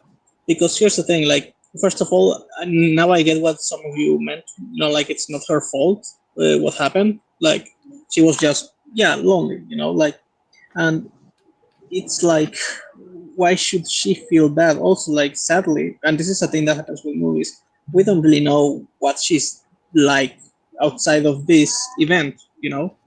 So we don't have a reason to think that she has ever done something necessarily bad, even though we all know that everyone does bad things, you know? But she doesn't need to know that because she's the character. She's not analyzing her own life as a movie, you know? So I think that it's not really, there's nothing wrong with her saying that. It shouldn't break the film thematically that she believes that she did nothing wrong. It's not impossible that she has never done anything that's like super bad on purpose, you know? That would everyone be true if it weren't for what is said later. That would have been true if it wasn't. So let's see. But actually expect Orlok to say something like this. Orlok's entire life, he did no ill but heed his nature. Jeffrey Dahmer's entire life, he did no ill but heed his nature. Adolf Hitler's entire life. Is the film really trying to say that evil doesn't exist at all because everyone is simply heeding their nature and they lack the free will to do anything else? Well, no, because the film speaks endlessly of the notion of evil. Does evil come from within us or from beyond? This evil cannot enter this house of God. This evil, what it is, I know not. I have brought this evil upon us. We must know evil to be able to destroy it. We must discover it within ourselves. And when we have, we must crucify the evil within us. The film believes that evil exists. It won't shut up about it, in fact. I have wrestled with the devil as Jacob wrestled the angel in Peniel. And I tell you, if we are to tame darkness, we must first face that it exists. Specifically calling Count Orlok and his actions and consequences on the world around him evil. As we've discussed already, the film makes it quite clear up until this point that the summoning of and pact with this external force of evil is brought on by the capacity for evil inside of Ellen. It even has von Franz explicitly make the case that Ellen must reckon with that inner darkness in order to defeat Orlok. But Ellen actually just says, nuh-uh. It's baffling. And before you think that this is just something that Ellen says before being corrected by von Franz, no. His response is, then heed your nature. And then he moves on. To say that von Franz's response makes no sense is a profound understatement. I mean, think about it. Did he not believe anything he just said 15 seconds ago? Does he not realize that Ellen completely rejected the entire ethical framework and worldview he just outlined? What the hell is going on? Hello? Von Franz, hello, are you in there? Are you even a character? It is not just that von Franz inexplicably fails to counter what Ellen says here. The movie fails to as well. At no point from this conversation through the end of the movie is there any reckoning with or acknowledging of Ellen's own inner darkness. She actually just says, I don't have any inner darkness, and if I do, then it's not really my fault anyway, so I have nothing to reckon with or take responsibility for. And the movie says... So we just make sure we're not we let play a decent chunk. Just want to make sure we have any points to say before we go forward. I got something about his argument is rubbing me the wrong way. I'm just trying to put it together. Yeah. It's just Like, I think on the side it might be of just what the way the whole Valley Girl accent with the actually no, it's they not didn't the do Valley. anything No, wrong. it's not the Valley Girl accent, and I get why he's saying it. It's just, I think if we're sticking with the notion of evil being both internal and external, Ellen's nature would imply then, because like I said, it's possible that she forgot about some of the stuff, or really would, or the fact that she's not taking moral responsibility is part of that evil. Then heed your nature, then stay that way. True, but it almost comes across as the film siding with her when she says this. So it kind of throws that for a loop, that notion out the window. True. Because like it's not a bad explanation. I think it's a good explanation. It's just that the film doesn't recognize it as a potential solution or a counter to Ellen. Because I feel like Ellen should be allowed to be wrong if the film narratively, if the film would set up a a corrective argument or a corrective force that proves that notion wrong, and she either learns that lesson, or becomes a victim of that lesson, whichever one is more logically set up. And so that's pretty much why I found that argument compelling. So what would you say in relation to this argument? When considering that she does let Orlok come to her at last, but as a way to try to kill him without him realizing it. I don't think she had any intention of killing him, because I don't think there's any way she could have known, because the investigation that everyone else did, Ellen was not a part of it, so she couldn't have known. And so nobody discusses with her the plan, so I don't think she could know that what she would do would end up killing Orlok. So I don't think what she did intentionally killed Orlok. I think things aligned well enough for that to happen, which is not necessarily bad. It's not necessarily a bad thing, but it does thematically. I think it makes everything up until this point rather questionable. In that sense. Well, I mean, she did see like the fire that was taking place, like over she sees that Schloss Grunwald, which was Orlok's HQ, was like set ablaze. Oh, that's brought up later. That's actually a point that's brought up later. A point that's Yeah, so basically, she knows that Orlok, like by giving herself to Orlok, she pretty much knows that he's kind of fucked anyways, because he doesn't have anything to go back to. And it's like, well, and whatever. And essentially, like either someone's gonna come over to finish the job, or while she's there with Orlok, or someone's gonna come. Someone's gonna come. Yeah, someone or something is gonna come. It's gonna be Orlok. Orlok's gonna person come. or son. I'll keep what he says afterwards does account for this point. So I'm gonna keep going. Yep, you're right. So, because the characters in the movie have closed off both the possibility of an alternative solution to the problem and the chance for any meaningful character growth, Ellen goes forward with the plan to surrender to Orlok, with the vague hope that giving Orlok exactly what he wants will kill him. And as it turns out, she's right. While the boys are out on their pointless side quest, Ellen beckons Orlok come to her. He does. She repledges her oath to him. Disagree that the they side kiss, quest was and they lie down on the pointless bed, where because Orlok ultimately sucks her blood from her chest. Pause. Yeah, pause. Sorry. I disagree that the side quest was pointless because it ensures that Orlok has no place to go after he. Yeah. After.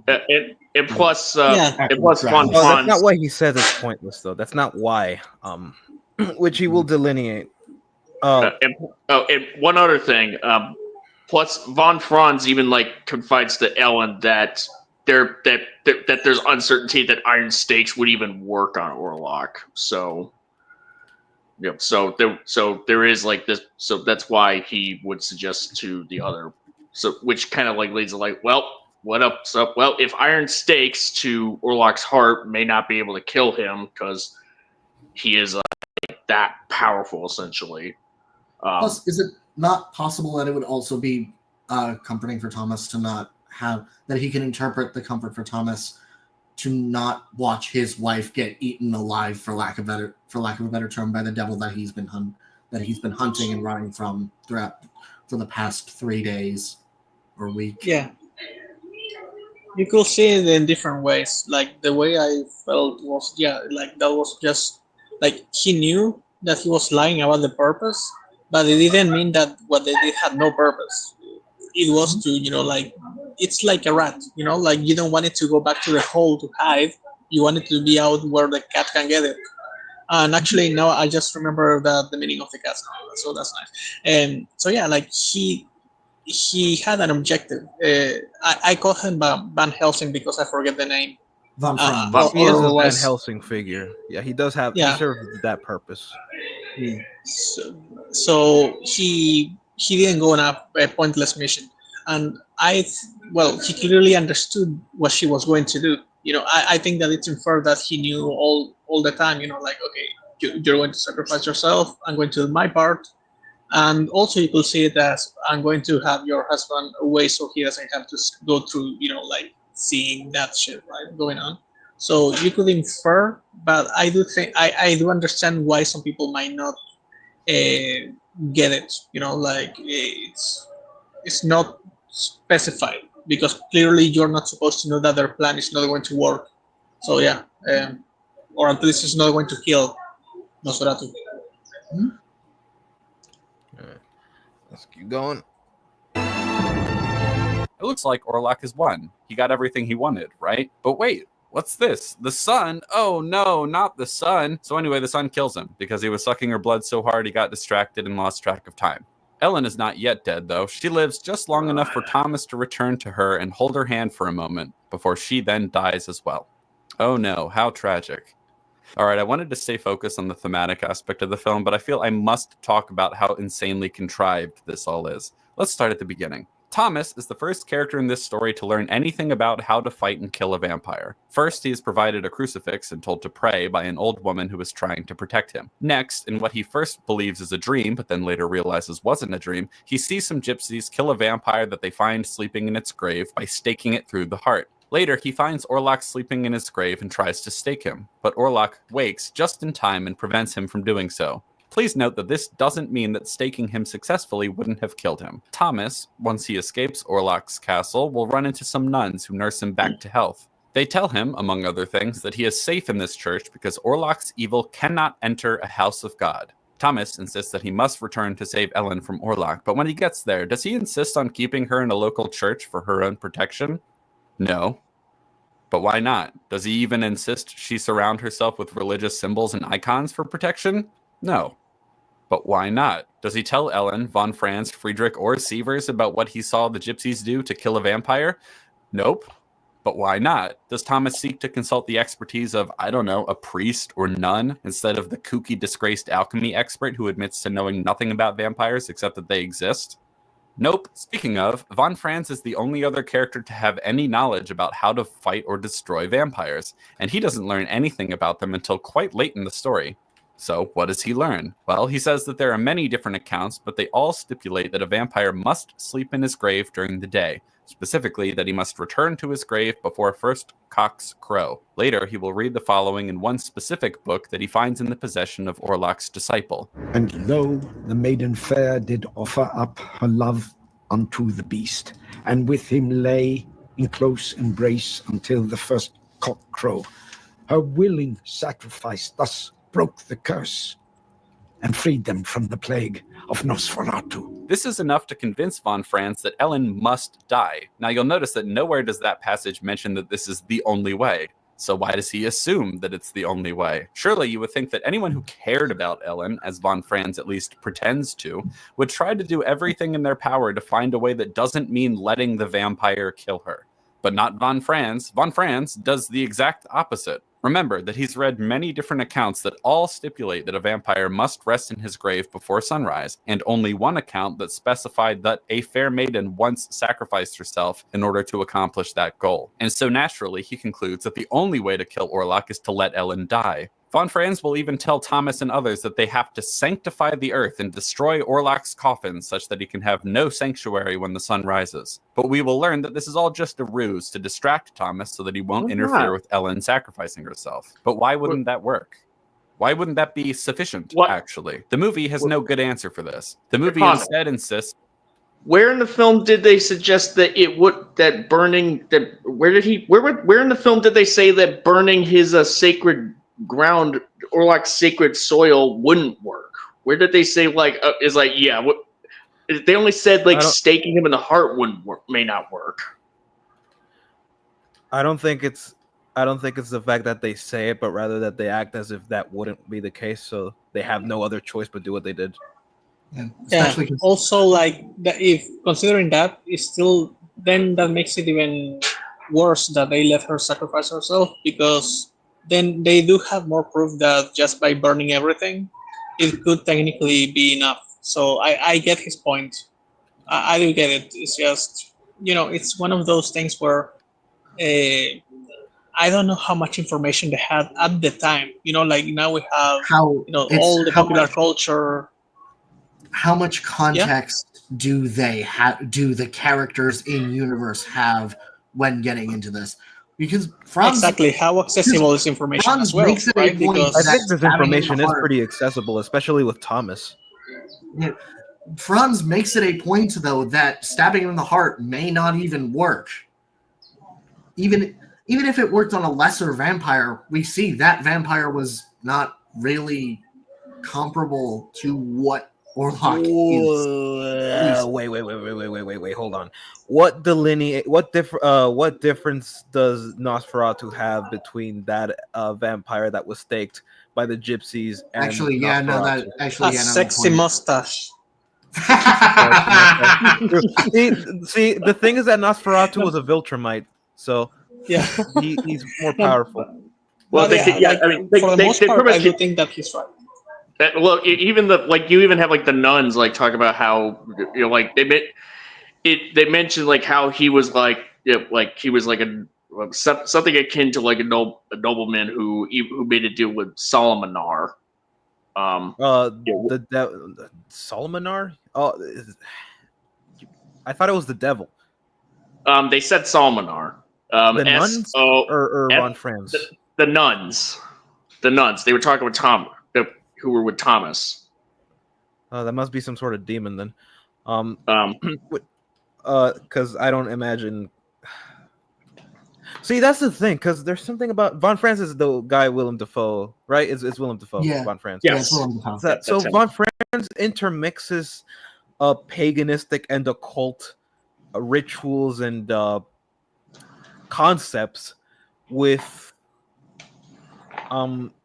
Christianity, which kind of rubs me the wrong way, because then it just kind of means, this was just kind of just destined to fail. Because it seems like the one thing that was actually working was not only just the nuns, but those specific kinds of nuns. Those were schema nuns. They were wearing the schema outfit from the Orthodox Church. They had the Orthodox cross on them. They had Orthodox icons. So the one that was working was specifically that one. And then here comes Von Franz with this Unitarian thingamabob, and I just theologically, not even narratively, theologically, was just set up to fail, I think, which I think rubs me the wrong way. Did they have a church like that in Wisburg? That I don't think that by the time what's his face arrived, Thomas, it wouldn't have mattered if it was nearby or not. I mean, he could have taken her there because what happened, the thing with the incident with the the challenge boink-a-doink thing happened before Nosferatu gave Ellen the 3-day ultimatum. So Thomas had time. He was well enough to wink his wife, and since that hadn't happened yet, there was more than enough time for him to take her there. And if would it also not have been possible, considering the journey? We don't know how long it takes for Thomas to get from. They say 6 weeks, there. but Knox says it was a 6-week journey to the Carpathian Mountains, so there would have to be like at least like a good chunk of that time would have to be to get there. 6 weeks. The ultimatum is the night after. Yeah, the night after. Yeah. Yeah. Thomas arrives the same time Orlok arrives. And then the following night, is it a 6-week gives journey? Ellen the ultimatum, and Thomas is like still kind of still unwell. And when Thomas feels better, it's after it's like during the second. Like Thomas is like still like Thomas was still kind of hot. Like when him and Ellen leave the Harding household, on the day before, on like the second day. Let's just say the second day, leading up to that second night with the Doink-a-Doink. That is the second night, and he's like just starting to recover by then. Okay then. So is when it says 3 days journey, is it no 6 week? Not sorry. 3 days. 6-week journey to the Carpathian Carpathian Mountains. Is it to and fro, or is it specifically to the actual place, and they have to 6 weeks back? I think it's to the actual place. And where is the actual church, the monastery? Transylvania, I think it's implied. It's within. It's pretty much. It obviously would have to be like a fair distance away from Orlok's castle, but it would still be within the general proximity of the Carpathian Mountains. Yeah, if they know him, it's because they have to, know him personally. In a way, like they have to know about him being in the area. Yeah, they're like when you see like when Thomas makes after the gypsies leave Thomas in that village and take his horse, he has to walk to Orlok's castle, and there's a section where we see him during his little on foot journey, he starts crossing a bridge, and right up to where where you cross the bridge, there's a shrine of essentially holy iconography that would just that to kind of be I guess you could say a barrier to to essentially keep someone like Orlok out of the general area. So he's kind of crossing the context. Where is this place based off of? At least the city where Thomas is in. Where's it based off of? Germany? Visburg? It's in Germany. It's like a coastal city. It would have to be it would be a coastal city because it's right. It's pretty much right on the border of the ocean an ocean or a sea. The fact that it has a harbor. The fact that it specifically has a harbor means it's a coastal city. What city was it again? Visburg. It's a fictional city. It's kind of, but I have to see what it's based off of actually, just to see if I even what is. All right, just give me a minute.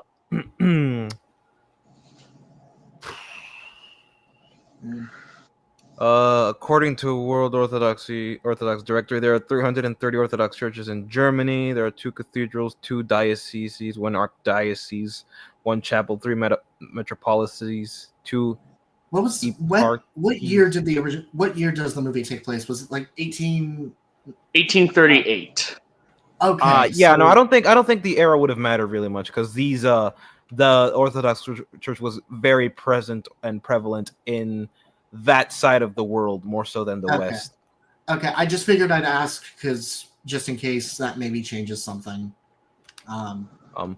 It could if there wasn't any established at that time, but I'd have to see.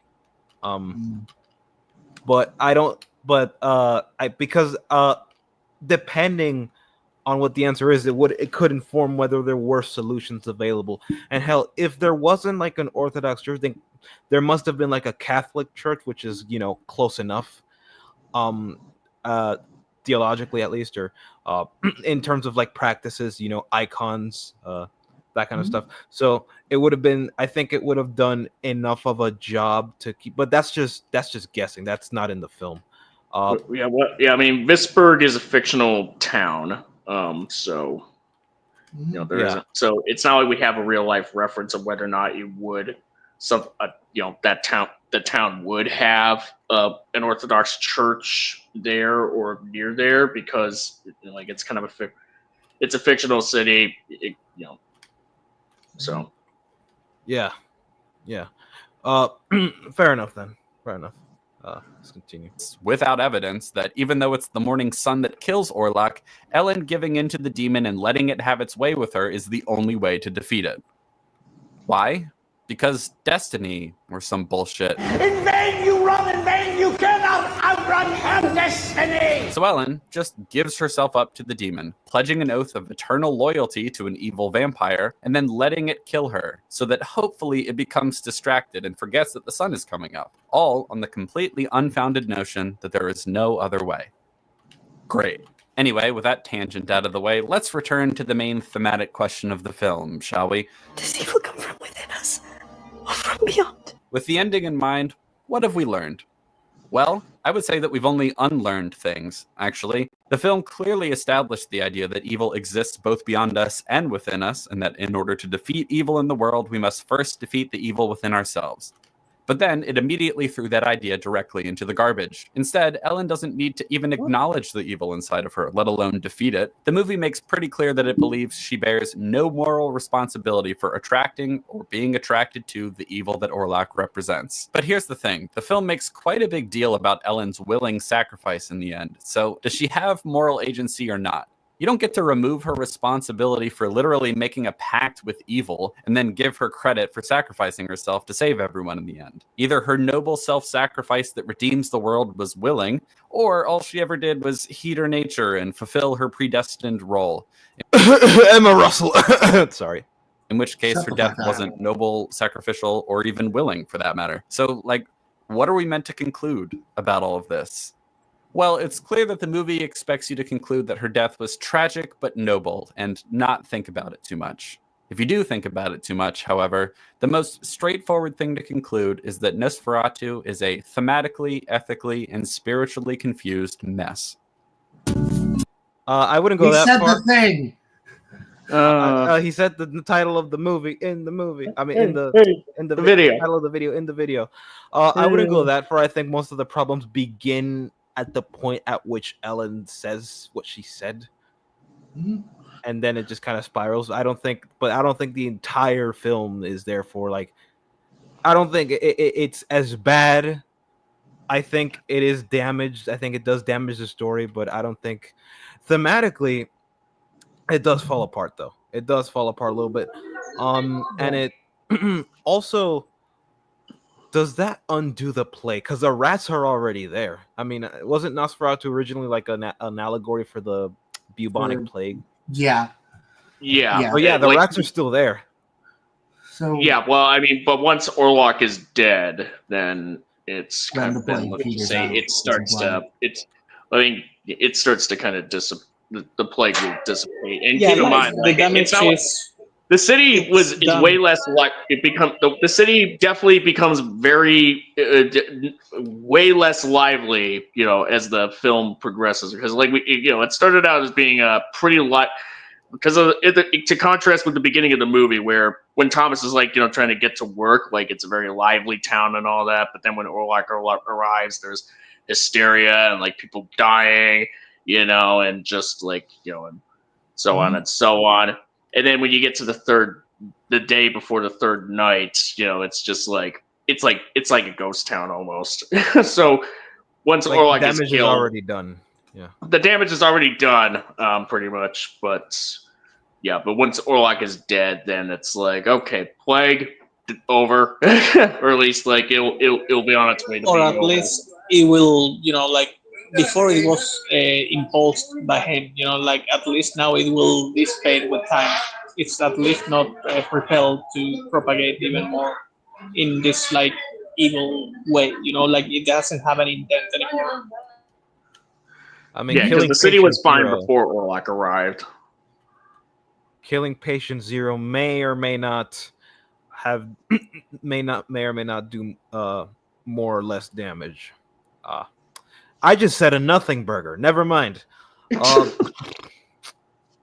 Okay, so the thing I wanted to get at, in terms of theology, the thing I lost so much sleep for. Go right on. So, the thematics of evil in this story are very interesting, because of Ellen's sacrifice. I say sacrifice. So I'm trying to gather my words because I had a very articulate frame by which to share this information, and now I'm drawing a blank. Thank you, brain. Thank you for publicly humiliating me in front of dozens of people. I don't think there's even that right now. Ouch. Yeah. So, I'm gonna let someone else talk first before I make a fool out of myself. Okay. All right. Well, I guess just kind of an overall consensus. Like I can understand like how someone would be like, so what theme is this movie trying to go for? Like, what is it trying to say? In the spiritual sense, it's like, it's pretty much a little more nuanced than as opposed to just being like very clear cut of being like in terms of like what the film is saying, really. One of the biggest things that I think would come as a concession is the adaptation fact, and maybe this doesn't mean much, but the fact that Nosferatu itself is being about as accurate of an adaptation as it can be, I think that says a bit about where this film is coming from thematically, and some of its, let's just put it at gripes thematically. Granted, something about his argument isn't really clicking with me. I may need to rewatch, may need to give the movie a second watch through, just to think about it a bit more. But yeah, it certainly wasn't the atrocity of The Last Subject. Let's be very honest. You at least like Nosferatu related. Yeah, Nosferatu related Last Subject. Yeah. Even though that I would argue is still one of the best sea monster lives that we've had so far, despite the aneurysms. Yeah. Oh my god. What about you, Lau? So, sorry, I was moving a chair. Okay, no, it's fine. Sorry, I was moving the people here that are like tied up. So basically, I do see where he comes from, and I do think that yes, thematically, it's not perfect. It does fall apart by the end. I think a lot of people will have some issues with this because a lot of people cannot differentiate thematic success from the success of the narrative as a like a story. And so some people might hear what he's saying and immediately say, no, I like the movie, so it's fine. And it's like, yeah, the movie's good, but thematically, I do think that near the end, it's not really clear on what it's trying to do. It's not really considering more options. And also, you need to take into account that it is an adaptation of something that's already made. So I get why they didn't like change the entire ending. I think that there was a chance to do it. I see what they didn't. Like I understand how we got here, but it ends up being, thematically inconsistent because of those things. Even though I get it, even though I don't really judge it because I still like the movie thematically, by the end, like the last segment of like the third act, it loses its track. I think, to God, I think the thematic issues, well, like I said, there is something rubbing me wrong about his argument, but even then, I don't think its problems bother me all that much because I think everything else in the third act is just. I just love everything else that comes after. I think, we all agree, this movie was pretty freaking well done. In spite of its gripes, yeah. I would say in regards to the final act, I think because of the distance it takes for Thomas to get to Castle Orlok, it kind of was set up to fail for two reasons. Number one, the first reason is that it eliminates the possibility of the narrative acknowledging that the Orthodox Church was the one thing that countered Nosferatu's curse the best, because he couldn't even get he wouldn't have been able to get close to even do any damage. Mm-hmm. And the second reason why it's a follow-up, it's because were the film to acknowledge that the church was the best option, we could have had a third act where it was a chase, pretty much a race against time, where the story would have been all about getting to the church as quickly as possible before Nosferatu. Nosferatu is a title. It literally just means vampire. That's Orlok. Yeah. Orlok. Before Orlok consummated his deal, we could have had a race against time situation. Where, you mean for example, they're trying to get through the town to get to the church, all while Nosferatu is trying to find them on the way there, something like that. Yeah, just before Orlok does what he does, before he consummates his thing. It could be it could have been an interesting narrative as well, just to see that race against time. We have to get to the church quickly. It also just makes it a missed opportunity because of that previous setup. I think the distance should have, and honestly, I think the distance should have been shorter. I think between but it also kind of actually no, it doesn't. No, it doesn't actually. I don't think it would change much of Ellen's reaction to him leaving, because however long it would have taken would have still been a long time, especially after a honeymoon. And somebody as emotional as her, she would want to spend as much time with her husband as possible, especially given her previous afflictions, especially given how emotionally attached to him he is, not just on a psychological sense, but in a spiritual sense, because of the curse of Nosferatu. He would want. So I think however long it would have taken, I think it should have been shorter. And it wouldn't have changed much of Ellen's disposition at that point in time. Actually, I did want to add a little bit of that earlier, saying how would a more thematically sound ending actually affect the story itself? The third act, with plot points and all of that. What you say about the church, basically the race to the church, I think it will have been great. You have these people having to get through the city infested with rats, all of that. So I did want to say that there was a potential for a completely different ending if you wanted to make it more. I'm thinking in Spanish. That's the problem. Or even if you wanted to make it more consistent. Or even if you wanted to try something let's just say, if you wanted to try something like that, maybe have it Orlok won't let them leave whatsoever, no matter how hard they try. He's keeping them where they are. Yeah, he has influence over what's kind of going on with Ellen, before he even before he leaves Transylvania, or even when he's on his way from Transylvania to Risk. Or even if he threatens, or even he could threaten her, you leave me, I will find you. No matter how far you go, no matter how hard you try, I will find you and I will burn every single building you're in to the ground. Yeah, and it's it's like either way, like, and I guess essentially like having Ellen just let herself be like the vessel for Orlok's consummation of their pact, if you will.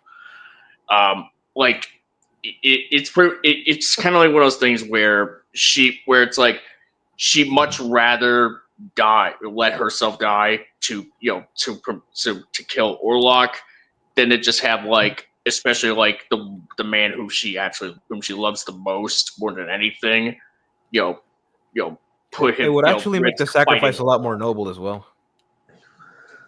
Because at that point, like, she has no other choice because they're already like on the clock. They can't reach it in time. They can't reach the church in time, and so like they have to let it happen, you know. But again, didn't we just go alternative? Or they wouldn't even be able to reach the church. Period. Not even just the church be within doesn't proximity, but like not not in time. That's what I mean. If the distance were shorter, like be getting close, but time is already like on its way to hit the 0 hour. Is what I mean by that. Like they're close, but it's already 0 hour. That's what I meant by that. And so that would solidify the notion that they had no choice. A lot better. And then we could have two endings where one, she lets herself, she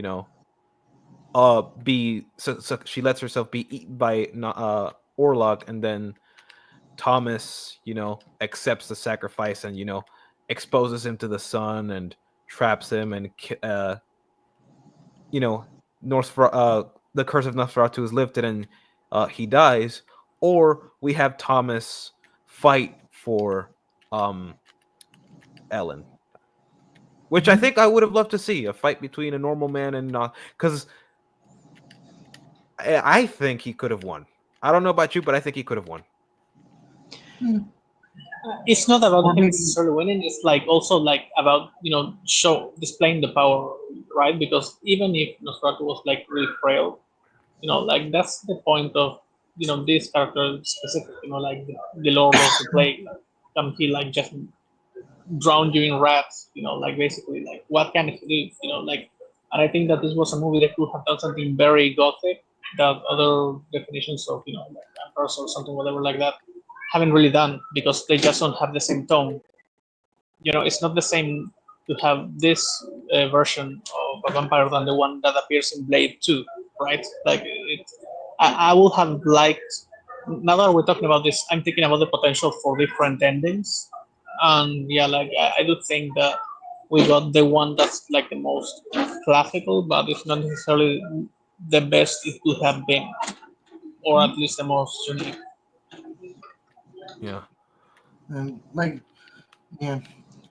gonna give the movie a second watch through because, like I said, a lot of its points are bothering me. But even then, I don't really think the thematics of the ending bother me too much, considering the rest of the movie is just pretty well made. It's a fly in a bowl of soup, for lack of a better. I also wanted to clarify that I just love the movie still. Like it's not, as I said, a lot of people might think that because thematically this guy is criticizing the movie, suddenly he thinks that it's like terrible or something like that, right? But I'm curious. And even if he does, the thing that I'm most curious about, I just don't agree that it's wholly terrible. Yeah, the thing that I'm most curious about what he said about like the rest of it, because he said he generally didn't like the film. Like there were other problems. So what were they?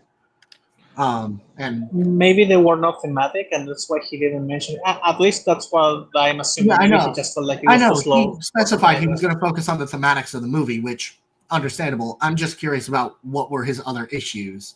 Yeah, they're in his stream, so we could make an addendum to this in a later discussion.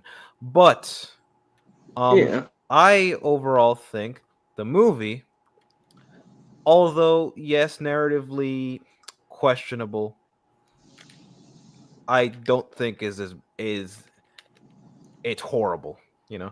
compared to like especially, and I also like I have a lot of good faith that I throw at Robert Eggers because his past works were already phenomenal, which is something Capital agrees. Like his previous works were phenomenal. My personal favorite, I don't know. I'm tied between the Northman and the Lighthouse. I love the Northman because of the violence and how it's utilized in the story, and I love the Lighthouse because number one, cosmic horror, huge fan of that. Number two, Robert Pattinson's performance, and number three, this is the second film we've seen Robert Pattinson jack off in. I mean, also Willem Dafoe's in that movie, but like, dude is a treasure in his own right. So he is. Ark! Such a great I also movie. want to know how Robert Pattinson boinked the mermaid. I mean, I'm not disgusted. I just want to know the logistics. Like, did he tear a hole in the fish part of it, and then just? I mean, there's visuals to suggest that we're gonna have to go into mermaid biology, and that I think is a tangent in its own right. I mean, we don't necessarily need to do that because, like, the film explicitly shows a shot of where he could boink her.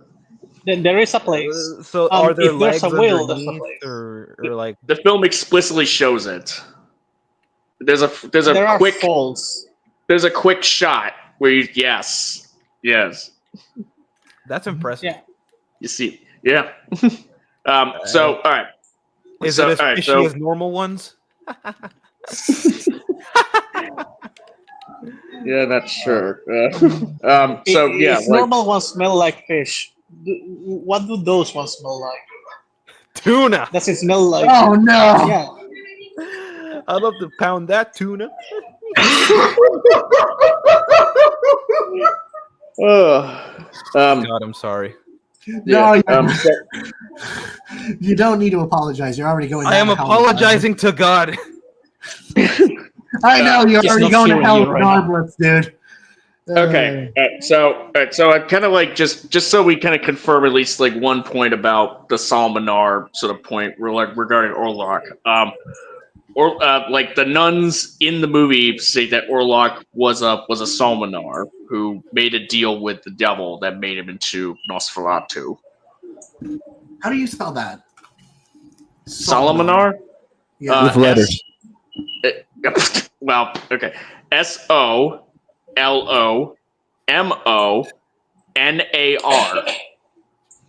Salmanar. It's Romanian folklore.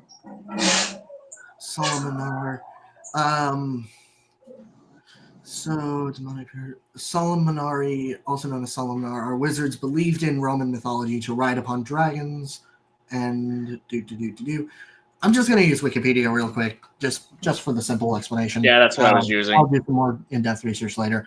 To ride a dragon and control the weather, causing rain, thunder, or hailstorm.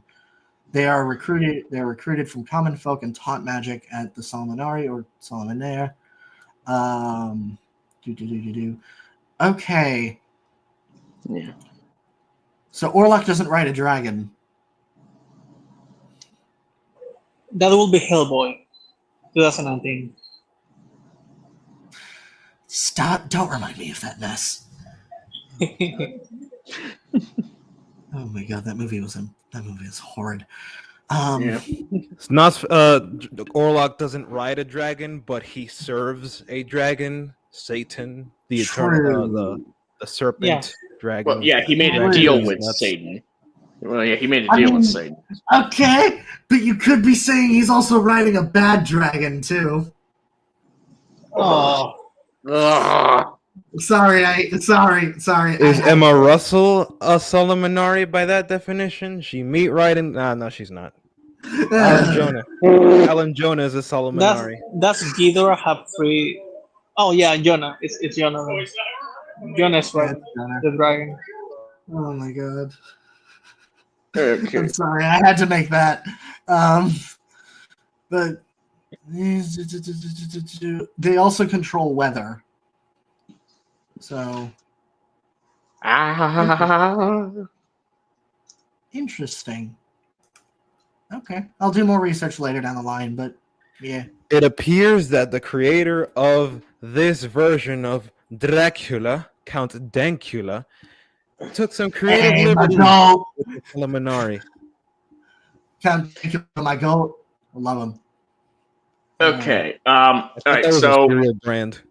okay. So apparently Eastern Orthodoxy was not a dominant religion in Germany historically. So even if there was a church in Wisburg, it's very likely that that particular that it wouldn't be Eastern Orthodox, and it wouldn't really be enough to. It may not even be enough to keep Orlok out, To keep them because safe, Orlok yeah. is that potent in terms of power. and influence. So that kind of vindicates the idea that the distances between Castle Doom and Townsville should have been shorter. Just because if it's a fictional town, then I'm pretty sure you could get away with it at that point. Yeah, but I mean, but here's the thing: like, how, like, are we really gonna like as far as like, is that real? Is what we have here in the film itself, like the distance, like, is there, like, if we want to have The the distance particular itself payoff is not the problem, but it does set up other problems. So I would argue that it catalyzes them in a way. So, and it also forms the missed opportunities that I laid out earlier. They are up until the point at which, before these problems begin to manifest, the distance itself isn't really a problem. It's only after like the events start to spiral downwards that it starts catalyzing everything else. Yeah, I don't know. And the thing is, I will like, be right back. maybe they should have tried something different. Like, even if they didn't know that it will work, but also at that point you're getting into why didn't they do this or that, and it's like, because they didn't. Like, there's multiple options that you have taken for the story, and it's just not the one that you have. Like, if you want to what could have been, you could technically always, actually, you will always end up with something better. So I don't really blame the movie for them not, like, going there.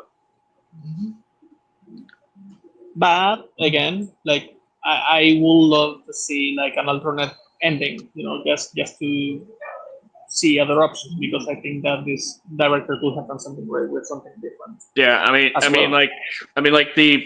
where they could have, like the paths that they could have taken, as far as like, is like, would they, like the alternate ways that they could tell the story. It's like, I mean, I guess, but I don't know if it's like, would that still necessarily be better overall than what they actually went with here? That's kind of like, would that make what we actually get here like necessarily bad in and of itself? Really, that's where. And not only that, it's like thematically, if you got like the perfect thematic or the perfect execution of the things, right?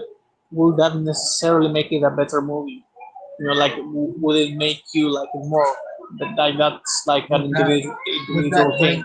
How Not much, necessarily. how much should we prioritize theme over story structure in this context? Although, I would argue that I do if want to add that here, for example, Blackaroni added a different story structure also, and for example, as soon as I heard it, I did like the idea of a race, of Orlok trying to catch them before they get to the church. Like, that would have been nice, even if the church didn't actually work in the end, because that could also be part of the story. They think it might work, they think it's their only salvation to maybe buy more time, and then they realize they failed, and it's Orlok toying with them because he knows that it's not going to work. And they're running through the fucking alleys. It's full of rats. You see the shadows, like, all of that stuff. So I do think that it's not just about themes. It's the story that those themes can inspire.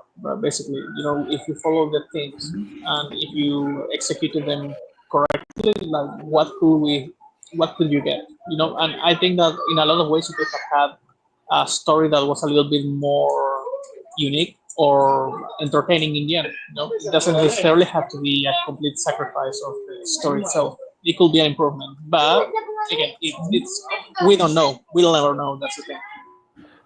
I would say that if the theme is for a theme to be executed narratively, it has to be justified by the narrative. If the narrative adequately sets up and pays off the theme, then you needn't worry. Like, you're good at that point. Like, for a theme to be executed well, it necessarily requires a narrative that justifies its existence. So by setting yourself up for that, then you're pretty much you're good to go at that point. So okay. And I think this is a good time for me to start rambling up about the theology of Nosferatu. I'm gonna quickly grab some brunch. I'll be right back, but I'll listen in. So all right. Okay. Brunch. What is brunch? It's I will send you to Jesus. It's a few hours away from essentially lunch. Like, I don't know. It's what hipsters do when they have money. Oh my God, Zack Snyder, my beloved. Okay. Well, that was Joss Whedon, technically. That line. Wait, was it? I thought that was the brunch was the brunch comment. The brunch comment was Joss Whedon. Yeah. Oh shit! Yeah, you're right. Oh, okay. Thank you, Joss. In Joss, we trust. Okay, so I think now is a perfect time for me to delve into the theology. Let me cue the classical music. So I think that not that one. Not that one. Not that one. Not that one. No, the one where Will Smith is preparing the omelet. Okay, the best you get is this.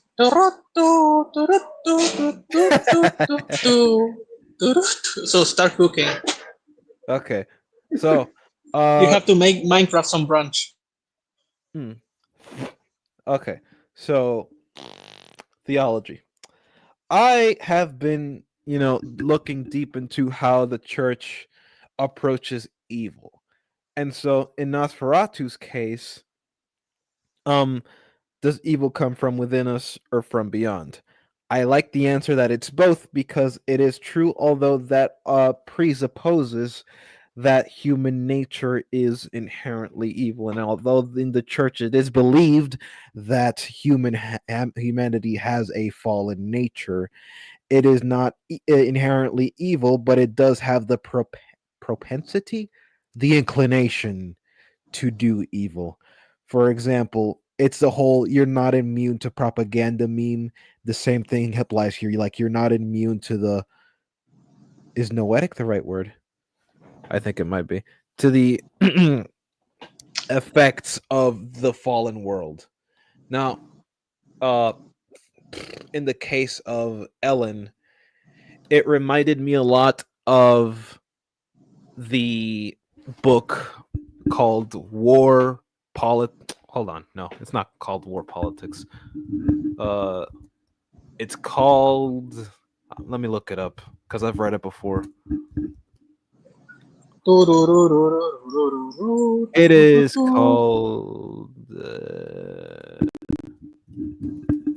Because there's an excerpt from there. Vladimir Solovyov, not the Russian television presenter, the other guy, the author. He's much older. It's Vladimir Soloviev. My bad. I am making a fool out of myself again.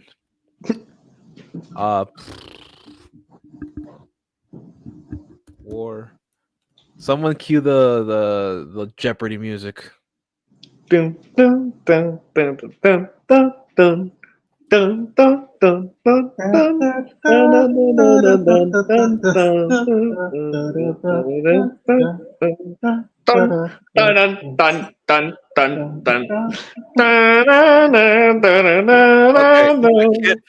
I can't find the name of the actual book Let's where call this him comes from, Putin for the lols. but I found the excerpt, which is Tale of the Antichrist.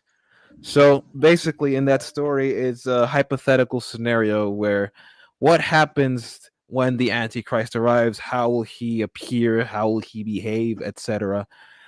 He's a man of great renown, great intelligence, and he believes himself to be uh he believes that Jesus was his forerunner, similarly to how John was Jesus's forerunner in this sort of blasphemous, you know, prideful disposition. He has a crisis of identity, at which point he has a chiliastic experience which he believes is God himself confirming to him what he's already believed. But then he says, I love you. I want nothing of you. Do thy works in thine own name, not in mine, which is Luciferian in nature. It's the dogma of postmodern and postmodern Satanism. Now, how this relates to Nosferatu is when Ellen says, I have done nothing but to heed my nature, it presupposes that her nature is not fallen, that her nature is not corrupt, that her nature is not predisposed to incline herself to evil. And like Capital O once mentioned, clearly there is something that attracted Ellen to the evil for her to say yes when she called out for any spirit to come and comfort her. And that also creates a more blunt, pragmatic question. Why didn't she get a cat earlier? Like, she has a cat. Why didn't she get it earlier? Or a dog, for that matter? I mean, that probably would have done the job, but that's just, being an asshole for the sake of being an asshole. But I think it's also a viable solution. I mean, there are a lot of cat ladies out there. She could have been a great cat mom. Anyway, so I think it's very telling. It's very telling that she adopted that Luciferian mindset and sought to save herself instead of going to the church, which has been confirmed to work. Now, again, distance, 6 weeks, 3-day ultimatum, all that hoo ha. Yes, I get it. I understand. They couldn't even if they tried. That's why I say shorter distance, race against time. And what I find fascinating is the fact that the movie seems to side with her at that point in time. I mean, Van Helsing Defoe pretty much says, "Oh, heed your will." Now, one could say, "Oh, Defoe believes that she's actually all good, that her nature is inherently good." But if there's something that attracts Ellen to this demon, this vampire, then clearly that cannot be the case. I don't think that there was any manipulation that led Ellen to accept Orlok when he was first summoned. But couldn't Because you say that maybe this is something that the movie is trying to say could have happened to anyone that was weak enough at the moment? Maybe not necessarily because they have something that calls for it, but just because it happened. I don't think it's entirely wrong that she might be attracted to it in some sense.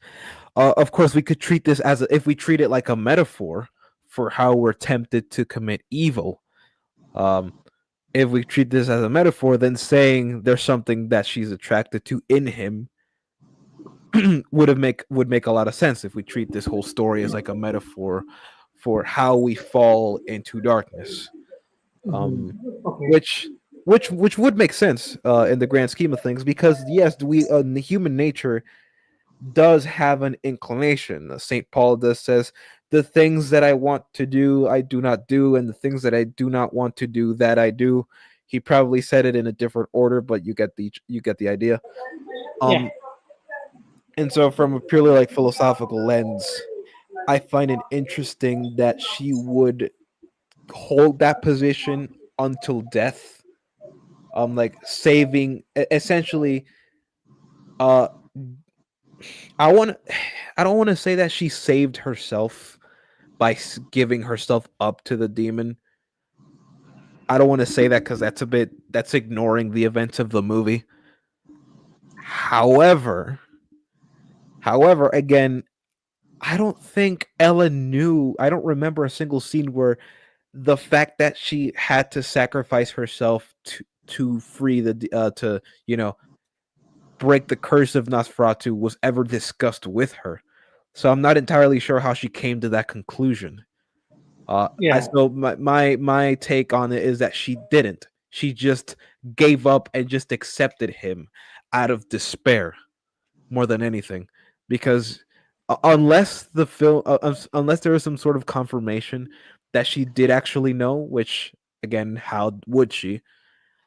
And I actually did watch the extended version, the Blu-ray extended version, which would naturally have a scene like that where they discuss it, but they don't. Again, I don't know. I don't know how she could have devised that plan consciously, which leads me to believe that she didn't. She just went ahead and did it out of despair, which is very there's telling. like a couple. Well, there's a couple. She spoke with von Franz like in like a couple, at least two instances that are notable. In regards to that, one would be when they're at the cemetery during during the funeral of Friedrich's wife and kids, and the other instance, and they would also have a carriage ride, to drop von Franz off, and then she speaks with von Franz in private, taking him up to his place. So there would be so there is like these two scenes to point out where she did. Yeah, it's not impossible. Yeah, I'm looking at the scenes right now. But it's also not true impossible. that it's something that maybe should have been shown on screen, to justify it, because then it's possible that they could also have spoken about the church. It's possible that they could have spoken about the things that also the nuns another said. Also, another thing I want to address. So the reason why they wouldn't be able to leave to go to a church is because because the Visburg, the village, would be was going under quarantine because of the plague. So so they legally couldn't even leave. I mean, they could have. They could ignore that. Like that's not like. It's not like a physical they could barrier. have technically broken into the church. Like you can, as long as you get in, right? You could say that you can technically get in. Actually, if anything, the evacuation will have make it easier to break in. And even then, like the plague itself, do we know that it reached that location, or is it just centralized entirely within that town? The town. There's a lot we don't know. It's central. It's in that town because Orlok is there. Yeah, so it couldn't have been in the church either. So unless our main cast is infected, which we know that they're not, excluding of course Aaron Taylor Johnson. It's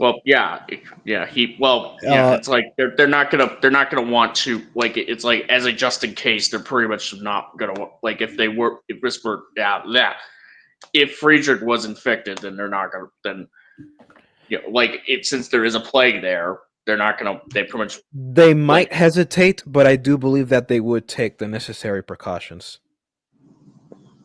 Like I could see them hesitating. I could also just see a conflict arise because of the quarantine, which would then be like a hurdle to overcome, via dialogue. I think it's entirely possible that they could just ignore the curfew, ignore the quarantine, and just break out, but not without some resistance. I believe Willem Dafoe's student, I feel like he would object heavily. And he absolutely would. Yeah, Severs definitely would object to it. Yeah, but everybody else, they would just go with Dafoe. So yeah, but the thing is that I don't think Dafoe would be inclined to go to the church to begin with, because he doesn't know that it exists, because Thomas didn't tell him. Why? And that's one of the things that I was saying. Like if we have to imply that they told her about the story, we should also imply that you know Tom told them about the church thing. That's the thing. Like if you have to give grace on one aspect, you also have to do it in the other, and in the other, then you have this problem, which is why didn't they even consider doing it or trying it at least? Like they don't need to know that it's going to work or not. They need to know that someone that kept him safe told him that that was a thing that worked. They just need to have the hope to try it. So I do see how that's a problem in the movie. Again, like it doesn't ruin it for me, but I do think that it doesn't make sense. I'm looking through the movie right now. Ellen does also say that Thomas had that Nosferatu, that Count Orlok doesn't have any power over him.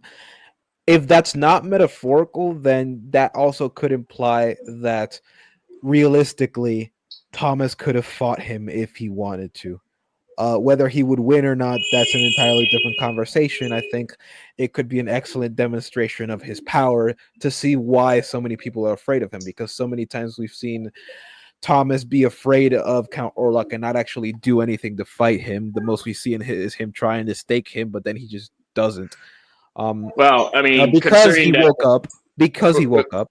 Yeah. Well, considering that Orlok, considering that considering like if Orlok could be defeated, as if not easily as you suggest, but as in a way where it would be possible for Thomas, for Thomas Severs and von Franz to be able to take Orlok themselves. It's like if it would be suggest why wouldn't the villagers have done it themselves. And even then, you don't have them. You don't hold need on, them considering the fact that the villagers didn't kill, Orlok was still able to live within that proximity in the Carpathian Mountains, unchallenged. Essentially, it would suggest that he is powerful enough that he does have that power.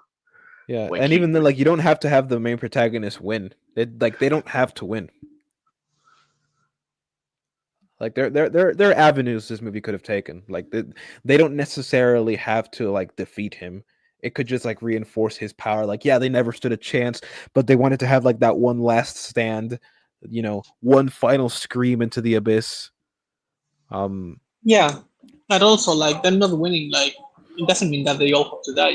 It just means she's fucked, right? In both ways, literal and metaphorical. But you don't need to have completely grisly endings just because the bad guy wins. The play happened, so we know that they could have gone with that, right? And yeah, and then Van Helsing just leaves. He does the thing. Now he knows that evil's real, and that's it. You don't need to make it a Debbie Downer to the point where the movie would have sank completely if it was a bad ending. You can still make it work. Well, I mean, with the false hunt, to Orlok's place in Rissburg, to Thomas and Severs, that was sort of supposedly whatever happened, we gotta try to kill Orlok by any means and do what we need to do, to stop him, even if we die as a result. They don't know that it's a false hunt. Only von Franz has that information. So that is ultimate. So for them, that was sort of their last stand. And even then, Ellen, doing what she has to do, that was a last stand. Exactly. And also the fact that even if they didn't kill him, if they destroyed his resting place, they technically should think that they are going to win anyway, because that's the variable that is repeated in every single story. You destroy the place where the thing rests, and that's how you kill him. He doesn't have a place to go back to hide. So yeah, he doesn't. Even if they don't directly kill him with the stabbing in the heart, they technically won at that moment. The way I see it, that they burned his resting ground, so it wasn't really necessary for her to kill herself. Yeah. Another thing to mention, I just noticed this looking through the movie. The church that Ella's friend had, the one that started to get eaten by rats, that cross looks to be Lutheran. Could be wrong, but it looks to be Lutheran. And that one ends up not protecting her from the effects of the curse of Nosferatu, which would be the plague. I think that's just extra confirmation that Orthodox Church was like the go-to, and also theologically, it also is kind of telling. In fact, I haven't seen a whole lot of Western media depict Orthodox churches in this light, especially this accurately, like monks with schema outfits. I forgot the technical term, but I have never seen that in Western media. That's so fascinating, and honestly, good on Robert Eggers for accurately depicting them. I mean, he loves the accuracy. Yeah. And I also do think that it also speaks to a more theological foundational truth. I think there is an inclination that Robert Eggers has towards it, but that's a conversation I'd rather have with my friend group since they're more educated on the subject, and I would rather hear. I would want to hear their take on it.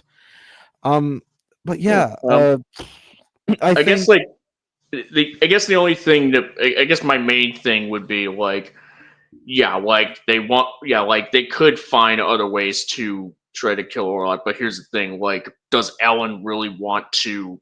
Does Ellen feel like she wants to put like risk Thomas, have Thomas risk his life to die just to try to just so that they can just like just kill Orlok themselves instead? Because like Ellen pretty much is. Ellen understands that she's kind of like the reason why Orlok is even there in the first place. Like she pretty much kind of has like that understanding of like that Thomas has already like suffered enough because of like he pretty much like he was sent to sort of consummate Orlok's move to Rissberg. So it's like the fact that she'd just be willing to just kind of like keep Orlok away from the man she loves, Thomas. I don't think that. I think that's just like a thing between spouses. I think that's just a natural thing. Like you don't. I don't think that's only like a character thing. That's just rooted in psychology. So yeah, I think I think he would have gone away. I think he could have gone and done it anyways. I think he would have done it regardless of what she had to say about like her worries, because his main purpose is to ensure that she is okay. I don't think her worries of his safety would matter. I think he would just disregard his safety. So far, he's been demonstrated to be like a husband that would go above and beyond the call of duty to protect her little Pookie bear, her little huggy wuggy little friggin' I'm being just a confusion. But yeah, no, yeah, that would happen. I don't see why her objecting would really change his resolve or alter his resolve in any way. Well, I mean, it's like her just kind of like essentially like satisfying Orlok, or only to like, and to like entrap him with the sunlight. That's probably like the most. It would have to be like she would kind of consider that to be like the most surefire way at that point to get rid of Orlok without needing anybody else to have to potentially die for her. Whether they're willing to lay down their lives or not, essentially. I'm back. Hi, back. I'm dead.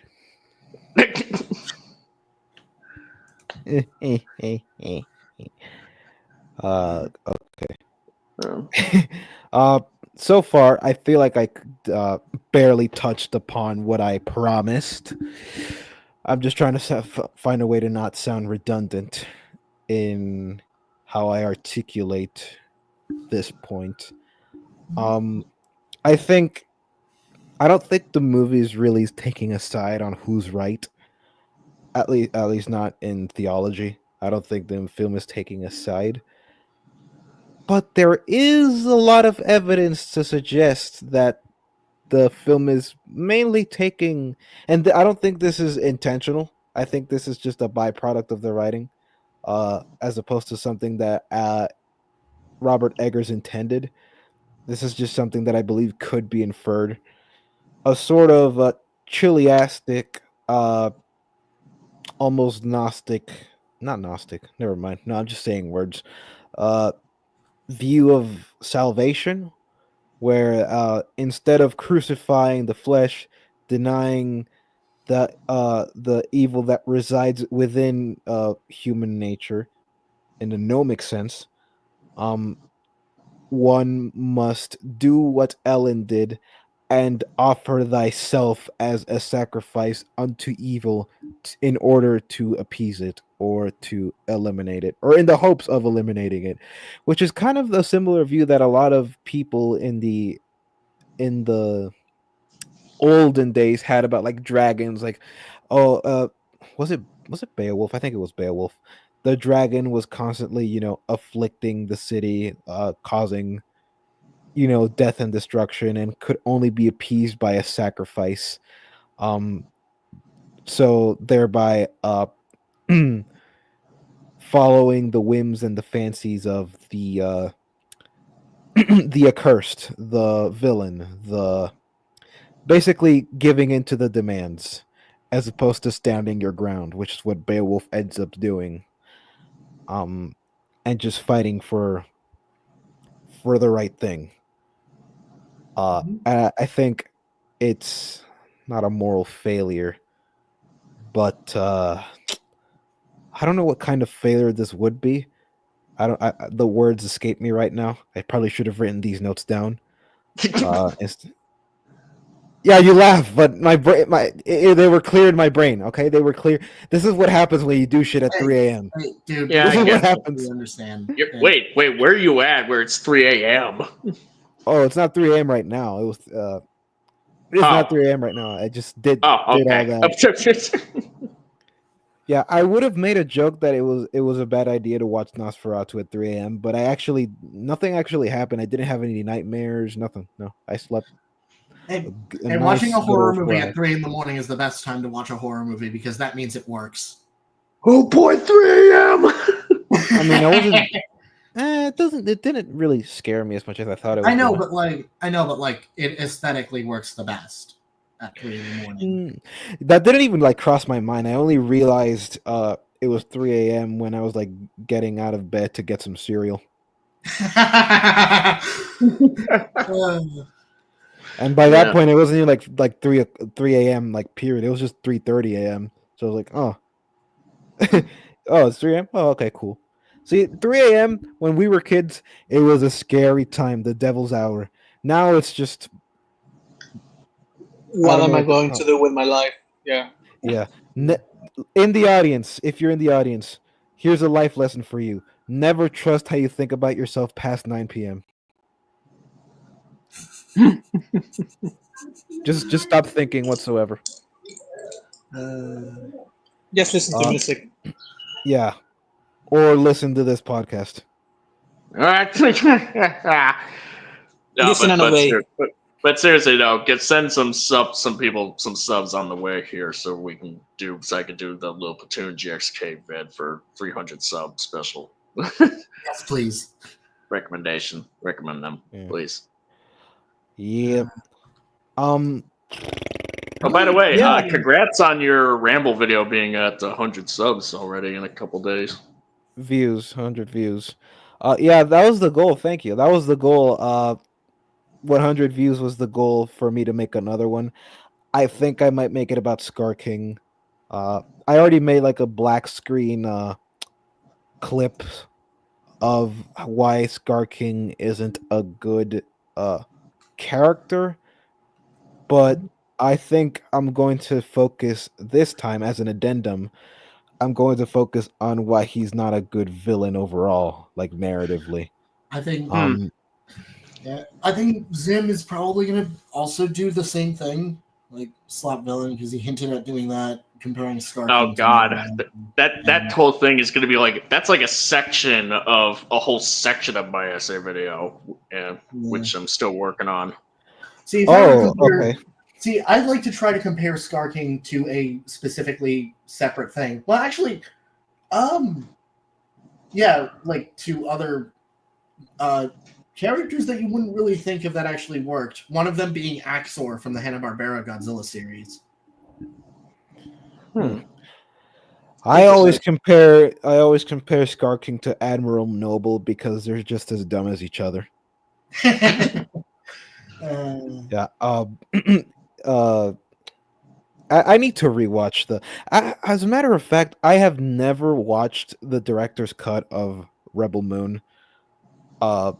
So I think Braden. Don't do that to yourself. Like, why? I love Zack Snyder. All right, I don't suffer with Zack Snyder. I enjoy the stupidity.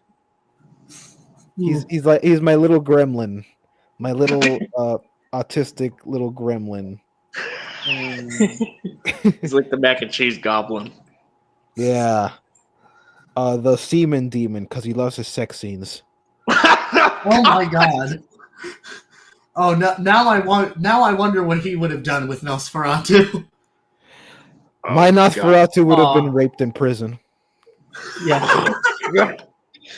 There would be lots of slow-mo of Ellen gyrating.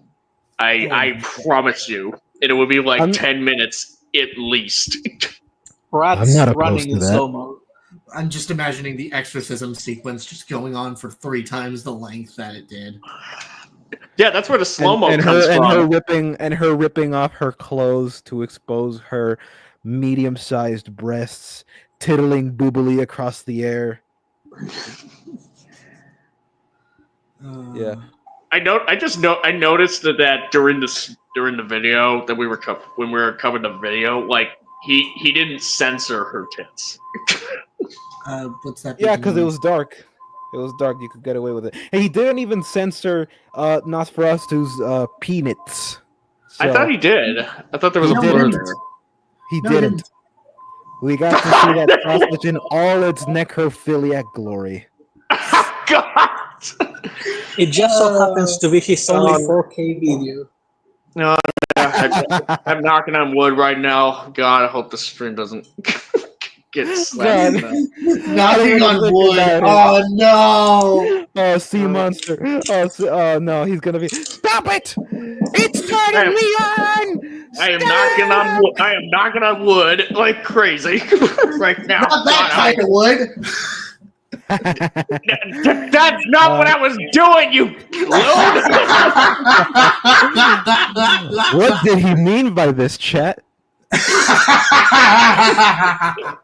Hey! This stream was doomed to begin with. Let's be honest. This stream is cursed. This stream was cursed the moment I choose this avatar. What do you mean? Honestly, I think this movie as a whole was just cursed. Our coverage of it, at least. But it's like the best. It wasn't good. There wasn't enough sex scenes. Yeah.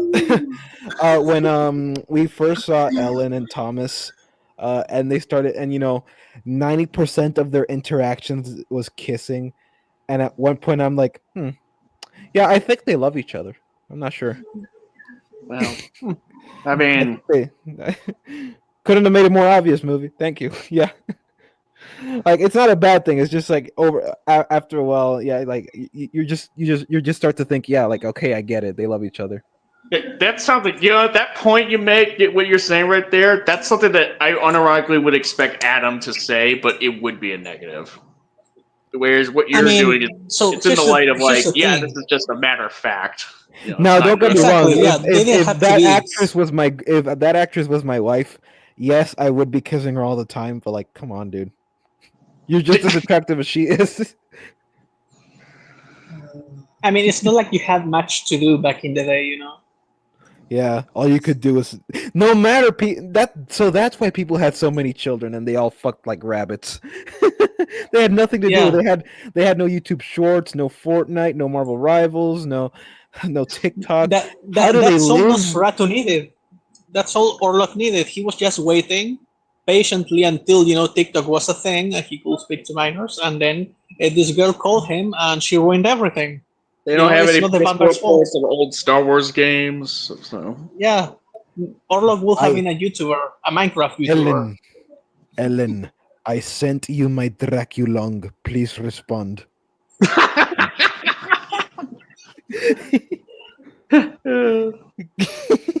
Someone make that meme. Someone make that meme of Stellan Skarsgård looking down and just put Bill Skarsgård. Oh, it's Bill. Oh, yeah. I knew one Stellan of the Skarsgård's Skarsgård. his dad. Oh, right, Vladimir Harkonnen. Yeah. The diddler. Oh God. No, yeah, Baron Harkonnen in Dune. Yeah, he's canonically a Doctor Disrespecter of children. Oh no, I get. Oh no, I know that. I know. Oh, I know that. I'm just. It was just like, oh God, I don't want to imagine Harkonnen as Orlok. Jesus Christ.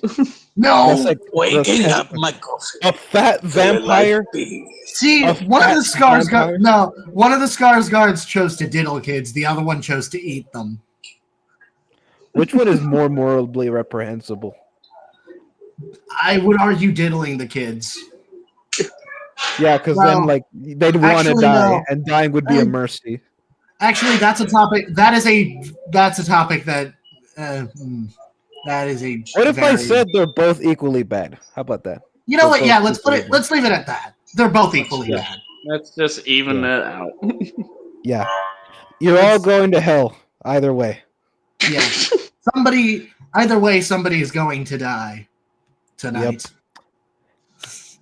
I should invest in a shotgun just in case I find one of these people.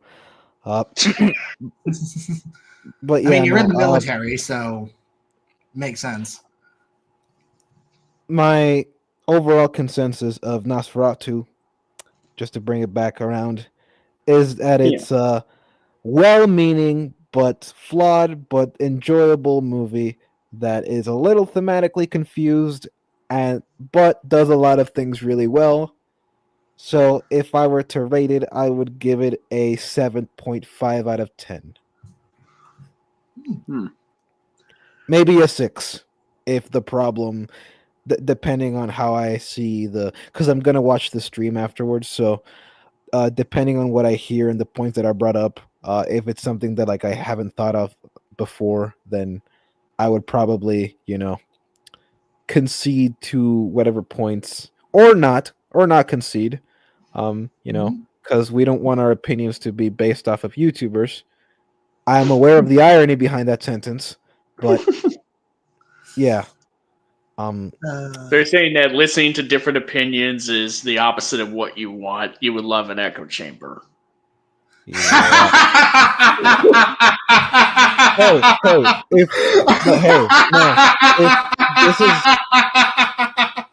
This is the perfect place. This is the perfect place for it because we are listening to a guy named Capital O Opinions. So his opinions are objectively the ones that ought to be listened to, and therefore he's right about everything. That's a nice opinion. I'm sorry, that was way too good. See, makes sense. That's a nice opinion. Did a YouTuber give it to you?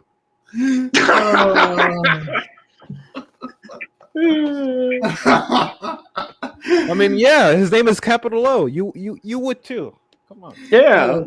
The whole echo chamber thing that Adam. And wait, is that something he actually said?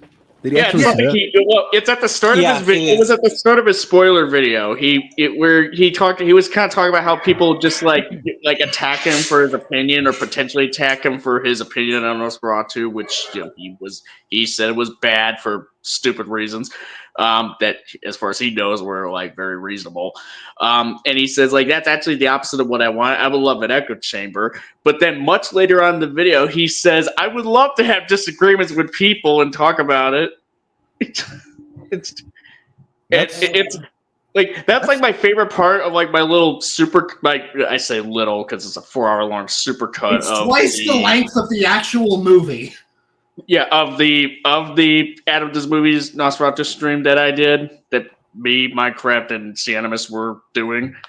Did. Like that was like my favorite part of my supercut because like you could just it's like when I hear him say like I love to have disagreements, it's like in like you could notice like in the edit, like there's a point where I was like, hey, hold on a second. And I remembered that he would like did Echo Chamber much earlier on in that video. So it's almost like a Sherlock Holmes, a Robert Downey Jr. Sherlock Holmes moment where time just slowed down, and I just like put two and two together, and it just went like, "Hold up, sir." That's kind of dumb. Yeah, it is. It is. It's like it's really dumb. My favorite moment from both the stream and compilation was the Twilight for the Film Fanatics moment. Oh god, that was funny. That was the way you put that together was fucking beautiful. Twilight for film fanatics. You mean people that like movies and want them to be good? Yeah, maybe Twilight probably could have been good. Just saying. If they. Speaking of which, my dad has a copy of Twilight that he found, and he decided to keep it. He says that he's gonna give it away. I might just take it and burn it. That sounds like a plan. Yeah, just burning books. Yeah, that's a way to do it. Yeah. I love burning books. I think what else? What else is like another funny moment? Because there's quite a bit. Actually, granted, mustaches aren't intimidating. Oh yeah, that one. Yeah, he thinks mustaches aren't scary. Zeno and I got into a discussion about that exact point twice. Man, Mustache Man from World War II. I brought up Vlad the Impaler, the guy who inspired Dracula. Who inspired Orlok. I would bring up my dad, the guy who inspired Omni-Man. I mean, we mentioned Hitler even as well. Hitler, so that's Stalin, Bin Laden. Stalin, Conquest. I even mentioned Douglas. I even mentioned Captain Gordon. Like he could be pretty scary, if you piss him up, if you get on his bad side. Does Adam not understand the concept of evil mustaches or where they come from or why they exist? Exactly. Like Sinestro from the Green Lantern. Even Dracula from this animated show. No, not even just the animated show. The original version, he has some pretty intimidating facial hair. The original book. No, he has but facial hair. He doesn't read books. Adam doesn't read books. I can't. You're asking too much. You're asking a movie fan to be able to read. That's... Like, make the images in my head. Holy fuck! No. He didn't even. Yeah, he probably didn't even take history class because you have to read. I mean, history is a bit of a subject that see, that's the thing, it's hard to find good history teachers. One of my friends, I wish he was my history teacher because he explains it in such a beautiful way. And y'all know that guy from TikTok that I don't use TikTok, but I got this video was shared with me where it was this guy explaining an American war, and he did a perfect eagle screech. It's like the most immaculate, perfect eagle screech you've ever heard. Wait, he did it himself? Yeah, he did it himself with his mouth. If you find that, please send it. Guys, I wanted to ask you something. It's completely unrelated, but like you know that there was like this contest in Japan where people did their own Godzilla roars, right? And there was like a winner that is in GMK. You know about it, right? I've heard of it. I think it was a little girl. Yeah. No. The winner was this metal guy. I think rocker. He's in a rock band or metal band, something like that. And he appears on one of the TVs. He appears on one of the TVs in GNK at one point. And is there any footage of people doing it for real? Because this was probably it had to be a metal guy. Yeah, no, it just had to be a metal guy. If someone were to nail a Godzilla roar, it just has to be a metal guy. It only makes sense. Oh yeah. Yeah, you gotta have I would love face. to like learn throat singing just to like have an excuse to do one of those guttural Orthodox chantings, or just metal. Oh yeah. heavy metal chants. That would be like cool to like scare people. That'd be awesome. Yeah. So what I would like to do is, you you actually I'm not going to mention it because none of you will get it because none of you play League of Legends. Hopefully, you Yeah, I don't. have a father in League my of life. I'm Legends? sorry. I have No, a so father in my life. I used to. Oh, thank God! Oh, so your father Oh, thank returned. God! Father You're good. safe. Your father returned with the milk. Nah, I nah. guess you've wondered where I've been. I came to find the love within. Okay. No, but like I used to, and there's a character that's it has a voice that's you think that is processed by a computer or something, and no, it's like an actor.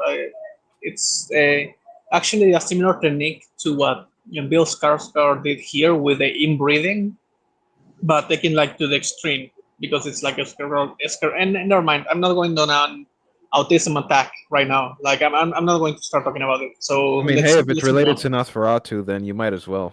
I mean, we've already deviated from Nosferatu already.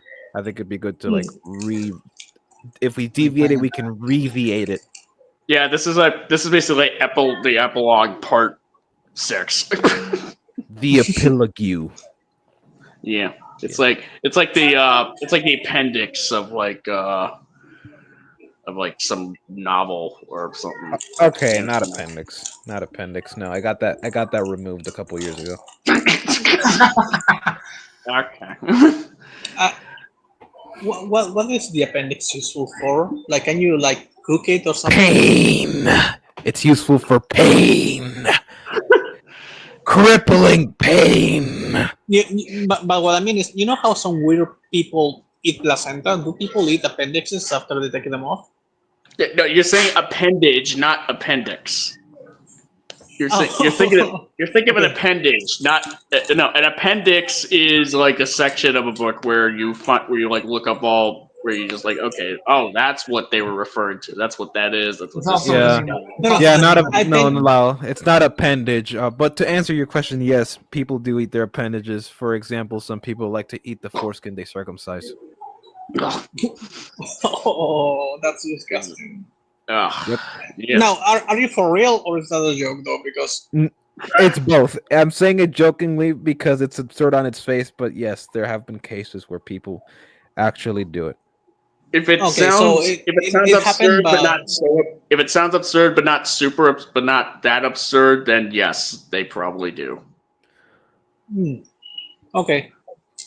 Interesting. But no, yeah, it Facts does. about cannibalism. Yeah, cannibalism. Just expect it to.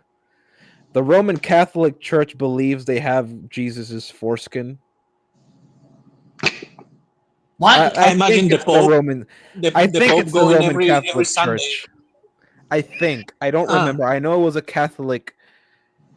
I know I read something about it. I don't know if it's true. I read it that they have Jesus's foreskin as a holy relic. I don't know if that's true. I imagine the nuns going in there and like smelling it. No! Wow, no! No disrespect. No disrespect. I know the Pope recently died. I know. I know disrespect, but that is what I have heard. If there is a Catholic in chat that is willing to debunk that myth, I am willing to hear it because honestly, that just sounds way too ridiculous to be true. Like specifically the foreskin. I mean, he would have been They have it circumcised mounted on because the he wall, was like Jewish. Because but Jesus was imagine- Jewish, it would make sense. True. See, you wanted to come back to Nosferatu, and it's like, well, they have it mounted on the wall the same way that they have Orlok's penis mounted on the wall of the actor. So,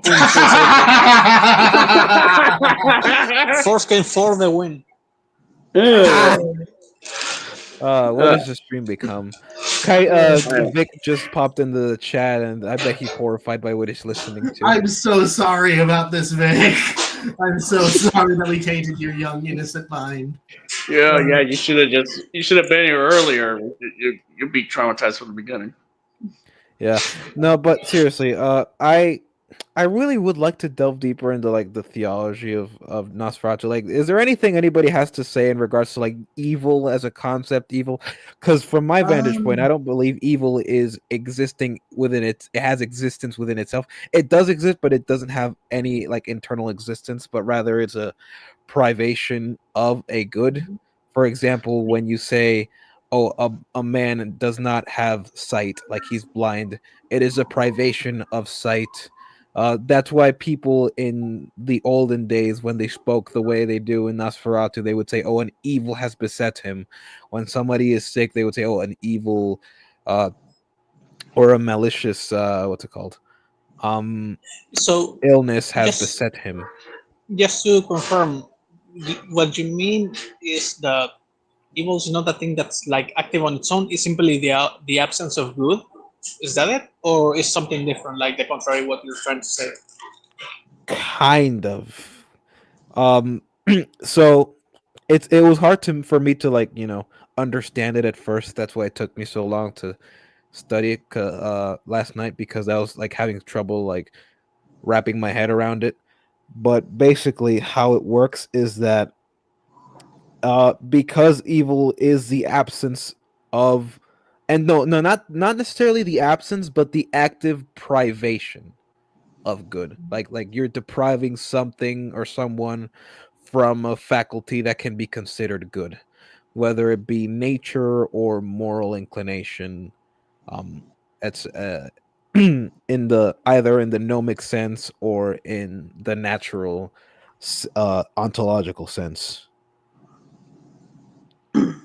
Yeah. So, Yeah. I wanted to find a way to connect this to Nosferatu in some case, because I think we can all agree that yeah, Nosferatu is a demon. He doesn't act how traditional demons do biblically, because he's not actively trying to hide his Well, I mean, demonic. in a technical sense, like, well, he is pretty much a vampire. Like, considering he's a vampire, he's not like a demon who like just came straight out of hell, like because he was a human at one point but he was kind of like shaped. He was kind of shaped into becoming something demon like. So he's I not would say so. he's like an earth walker, which is what I refer to demons that just walk the earth. The spirits of the power of the air, as the Bible calls it. Yeah, something The like prince that. of the air, that kind of stuff. Yeah. Just an earth walker, not necessarily like a Hellboy type demon that just emerges from the depths of hell, but rather just because there is a reason why in the Bible Jesus refers to Satan as the god of this world. Like he is in the atmosphere, he is in the air, and he only has power if you let him. And it's also funny because in prayer, like you will know when a prayer is being done correctly if you are getting attacked, and the attack would consist of just distractions or thoughts that take away from the actual prayer. um and so So if you in have ADHD, you're technically a VIP prayer. I mean, if you're I'll have to ask my priest about that, but yeah, no, It's like that's a big thing with ADHD. That's something that I myself, even growing up Catholic, had issues with. Yeah, like if the distraction, if the I would say that depends on what the distraction is. Um, because if it's something like, for example, you're thinking, oh, I need to like adjust this little thing. I think that's fine, personally. Now, I'm not an authority on this subject. I'm still learning. So just take it with a grain of salt. But I would Right. say if it's something like, you need to adjust yourself, or like a bodily, requirement or something like that, then fine. And if you're like redirecting the prayer into a different topic, I think that's also fine. It's only if the distraction is actively preventing you from finishing it is what I would consider an attack. But the thing with how would I connect that to Nosferatu? That is the struggle that I have, because I can see the connection, I just couldn't name it. All I could do when I was late at night, listening to the teachings, I was mainly just concerned with evil and its existence as a force of non-existence that brings non-existence into the world, or just because even Nosferatu says, like, I will render this world or this town unto naught, essentially saying he will destroy it, like any plague it consumes. That's what von Franz says, I think. Like, I got see, that's the thing, I need a podium, I need a by which to platform my thoughts. So, like, if anybody has any thoughts, opinions on this, on the matter, like was Ellen right, was she wrong, or who was right, who was wrong? I'm going into a very noisy place, so I'll let someone else speak in the meantime. But I did want to say something. I don't really have much to say. I mean, like, as far as like Ellen kind of has like this sort of had like the what could essentially be like this moral responsibility to pretty much try to like undo, essentially like like the temptation that she had to try to like that essentially that she had when she was young to find undo the temptation, like undo the temptation. Well, undo like what to try to. What am I trying? What the hell am I trying to say here? Oh God, sorry about that. Okay. I have no idea where I'm going with this. I was trying to like I don't know. I honestly don't have much to say anymore. Like, I think I've said my piece about the movie, and about what I want to say here. If we're talking like about evil being this thing that's supposed to lure you or like distract from like doing good, is it still evil if it's so? How do I put it into words? If you were someone that's not going to do something good, right? If you were not like, because I think you have evil, you have good, and then you have something in between. I don't think you have like two things. For example, someone that never did something bad is not necessarily a good person. Like you didn't do the evil thing, you weren't tempted or anything. But if you never did anything good either, like what would you be? Like is it still like black or white, or and if not, You'd what be do you dead. call the thing in the middle? You dead. You call it dead because that person doesn't. That kind of. I don't think that kind of person exists. Like, unless they were like brain dead or comatose or like. I and think those people, like, what would you consider them? For example, what people? The people that don't fall into either people category? that maybe don't have the option. Like, let's say you have someone that has like a mental impediment, right? Like they are not really capable of thinking the right way, maybe because of a mental disease, or maybe just like yeah, like what you said, like they're in a coma or something. Of course, we are talking about someone that wouldn't probably be in a coma for all of their life, like since they were born or something. But someone, let's say, that has like a mental disability, would you still keep them accountable? Like, is it still evil when they do some certain bad thing?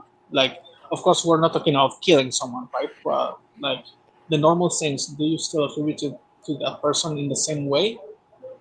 No, I wouldn't say so, because although their ailment, their evil, is a product of the fallen world less than it is their will. So the idea of sin is that it's an action of the will. If their will is compromised and they cannot act upon any sort of will, they cannot therefore be held morally accountable for their actions, and therefore they are not necessarily absolved, but I was gonna say pardoned, but that's just the same thing as absolved. I think they could be like there is some, I guess, plausible deniability. No, that's not the word. I think there is some leeway, some leg room towards something as complex as intellectual faculties and the faculty of will being compromised in such a way that one cannot control their actions in a way that helps them distinguish between right and wrong. Those kinds of people, I would argue, because they cannot will evil, they can't. Then they therefore are not guilty of it. And this harkens back to the idea that human nature, although it is fallen and predisposed to sin, it is not therefore guilty of it, because for several theological reasons, part of which that if nature was inherently, like, if human nature was inherently evil, then that would mean that, number one, humanity is no longer created in God's image. Number two, Mary birthing Jesus wouldn't have meant anything. It wouldn't have done anything, because Mary would have been sinful, and therefore Jesus would have been born into that same sin. Therefore, his sacrifice would not have that salvific aspect to it, and all of Christianity just crumbles to the ground. And it's also funny that some Christians do believe this. I don't understand why, because it's completely antithetical to their main theology. But it is what it is. So the logical thing to extract from that is that we are we can be influenced by it, but we also have the ability to resist it. And in the Orthodox Church, to be more specific, there is the idea of asceticism, of monastic life, that is an active opposition and an active effort to not participate in any form of evil whatsoever, even if people might deem it minor.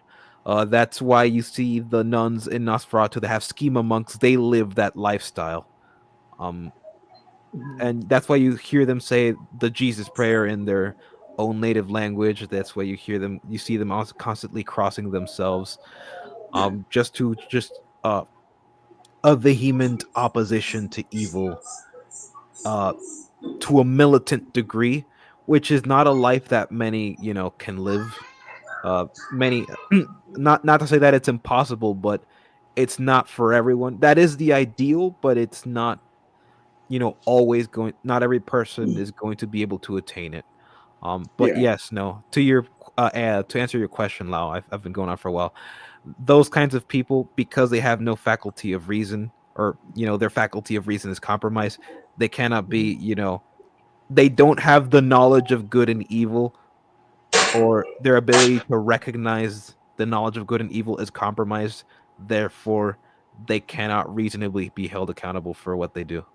Yeah. Now, what if someone was like brainwashed, as an example? Let's just say, for example, like Bucky Barnes from the MCU, like when he's like brainwashed by Hydra to be the Winter Soldier, like would that, like he's kind of like doing committing like these acts of, essentially committing acts of evil against his, against his will, essentially, but he's like kind of controlled, like he's being controlled by another entity that's making him do these things. His will is compromised to the point where anything that he acts in the accordance of someone else's will. Is what you're saying? Yeah, pretty much. At that point, the weight of the decision would happen to fall upon the person that did it. I believe that there would be some form of penance for Bucky in that sense, because he did those things, but it would be significantly less than the person who perpetrated those things, especially if he was someone that actively fought against the kinds of evils he was forced to do, which he was, because he was a U.S. Army soldier. Yeah. But there's also like the subject of war. Like war is a product of the fallen world, and because it's a product of the fallen world, you know, it and especially, and this is a lot of like Christian soldiers. This is something that a lot of them had to wrestle with. Even when I was in boot camp, I was like wrestling with this as well. Like, well, am I going to kill people? Like, and this is something I converse with my priest as well. The the nature of the fallen world breeds that kind of violence, breeds war and death, which is an unfortunate state. So, but if it's also for the protection of the nation, then one ought to just accept the duties, but never forget the people whose lives you've taken. I mean, because because the Christian belief is that humans are created in the image of God. So therefore, if you kill someone, you're essentially killing God's image in a human, and that would be a form of blasphemy in a sense. However, the justification would then be, oh, well, the person's evil. Sure, not beyond redemption necessarily, though. But in a case like war, where you would need to do that, or else you will die, and also fail your country. You would get a little bit more leeway, but you would still need to grieve for the people whose lives you've taken. Not just for the fact that you had to take their lives, but also because they they were robbed of the chance of redemption. And so, well, and that's also assuming that they didn't already, think like you, in a sense. So that's the stance, at least the one that I uphold in regards to that topic. All right. Oh. And in the case of Nosferatu, with Ellen had the faculties and, well, actually no, hold on, because the movie did say that ever since she was a kid, like she was marked, right? She was marked. I think that's what the movie said. I think so. Yeah. So it makes it seem as though she was always destined for this. Like this was an inevitability. Like this was always going to happen. Which would then presuppose that the parents did something to land that kind of a curse upon her. Which, I mean, sure. And then she would then that's be the thing. a product of that generational curse, in a sense. I don't know if maybe that's what they're implying. Like the fact that they see it as a curse doesn't mean that that's necessarily like a bad thing. It just so happens that something bad happened because of her spiritual sensitivity, which might not necessarily be a bad thing. Like maybe in a different life with better parents, she wouldn't have felt alone and she will have become someone maybe more religious. But the problem is that she went through a bad time and she called for something and something bad happened. I don't know if it necessarily implies that this will have always happened. It's just a thing that happened because of her, like, kind of like The Shining, Like, it's not that this was always going to happen because the kid has The Shining. It's just that it just so happened that a kid with The Shining went to this horrible fucking hotel. It's kind of like that. At least that's how I saw it. I wouldn't say it's not a bad thing. I would say that it was salvageable. It's a situation that I believe could have been salvaged. On top of the fact that she had options. Like I don't believe, even if she was as lonely and as as despairing as she was, I don't think I don't see I don't find it believable that she would then even entertain the idea of calling out to a spirit, especially when we know, right? She has friends. Now whether she met those friends before or after she met Thomas, that's a different conversation. It's never shown. But if she did have those friends before Thomas, then I mean it is possible to feel lonely even with people, but given the fact that they have expressed love for each other, Aaron Taylor Johnson's wife with Ellen, she has expressed fraternal love for each other. Um, I I don't see a situation where they wouldn't help her out of that loneliness. If she would have just reached out if they knew each other. If she didn't, then okay, well, what about something more trivial? What about something that we might see as inconsequential, like a cat, for example? Surely a cat can't fill the same void a human can. That's a given. But she but given how we know about human psychology, and then I would beg to differ. Given what we know about I human mean, let's keep psychology, in mind, like, not she kind of like also like suffered like melancholies and which is like a form of Depression. yeah, which is Yeah, depression, yeah. and often and like back in those days, like something like that was kind of seen as like a sort of mental illness, and they weren't, and it wasn't really treated as with as much delicacy or as much with as much caring as it would as it would today. So Yeah.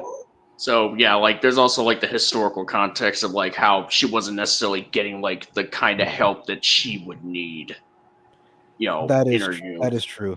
That is true. Um, which then would lead me, okay, if that was the case, then Nosferatu would appear. Yeah, like she's Why kind did of yeah. she's so desperate that she would accept the company of a demon? I You could call this personal incredulity. I don't see. The thing is that in real life, people might, do this, I think, but personally, I just cannot like rationalize, because but I guess this is just me. I don't, I, this may, What you're saying, that you get it in reality, but you feel like the character didn't support the fact that she will do that. Do you feel like it was a little bit like not shown properly that she's the type of person that will have done it? yes, pretty much. Yeah, I don't like, she doesn't strike me as the person, even knowing all of this, I don't believe she's the kind of person that would willingly make a pact with evil, especially with how vehemently opposed to evil she is. Um, I don't think and even if we are to assume that she would, despite her inclinations against evil, I just cannot fathom it personally. This may not be necessarily a fault of the movie at that point, but I cannot fathom, because for me, if I were given the choice between eternal solitude and company with malevolence, I would choose solitude, because like at least with solitude, I won't have an evil, horned demon whispering in my ear to do bad things. If I'm alone, I can hold myself accountable, uh, using my own rationale, and only have my voice in my head. Well, But that's me. that would just kind of mainly fall to like whether or not you had like an outlets of benevolence available to you, where like she didn't really have much of that where Ellen didn't really have much of that in her youth. So like even though like she knows that like she's not evil at heart, but ultimately like she just hasn't she just wasn't treated as well as she pretty much should have been back in the day. So she was like, for all intents and purposes, I mean, this may sound like a very broad way to put it. Like she's kind of like damaged to goods in a sense. So she was kind of like already. So she was very like like very emotionally vulnerable. Let's just say so. Like, and at that stage, she was just like looking for anything really, and Orlok didn't really necessarily need to do much to really just kind of tempt to kind of like get her to kind of like get her under his wing essentially. I suppose so. I suppose so. And also, like, the thing is, we don't really know how she accepted, because here's the thing: we do see the moment, right? Like where she sees, maybe she sees a shadow. Like I'm guessing we see a shadow of like the people watching the movie. I don't know if she sees that, but then she goes out, and she thinks, oh, okay, this is fine, and then suddenly you have like this how do you call it, like soup guy, right, like fucking melted on top of you, and it's like, like maybe I didn't see when that. I was the just pack. saw her eyes just they looked lost essentially. Like they were distant. They looked dead as opposed to just seeing something She was beautiful in a or trance. Yeah, she was. She pretty was in much. a. She was in a Mhm. trance essentially. So can we really blame her? Because, and that's the thing, we don't really know much. We can infer a lot, but okay, never mind. So, wait, let me think what I was about to say. Can we really blame her if she was in a trance? Yeah, I'm gonna get Antonio on here, but yeah, I mean, just probably won't be on for too much longer here. So Because it could be, like in a way, like What I'm up, just. guys? I hate that this is always used, but it could be like an angler fish. Like you see the light, and maybe you didn't accept, that you wanted to be eaten by a giant horrible fish, but you saw the light for 2 seconds and boom, trans. Like, is it really your fault? Like at that point, that's the thing. Like we don't really know how it worked. But Uh, if she was in a trance, I wouldn't really blame it on her or her like calling for evil specifically. It was just, she was calling for something good, hopefully, and it turned out to be something bad.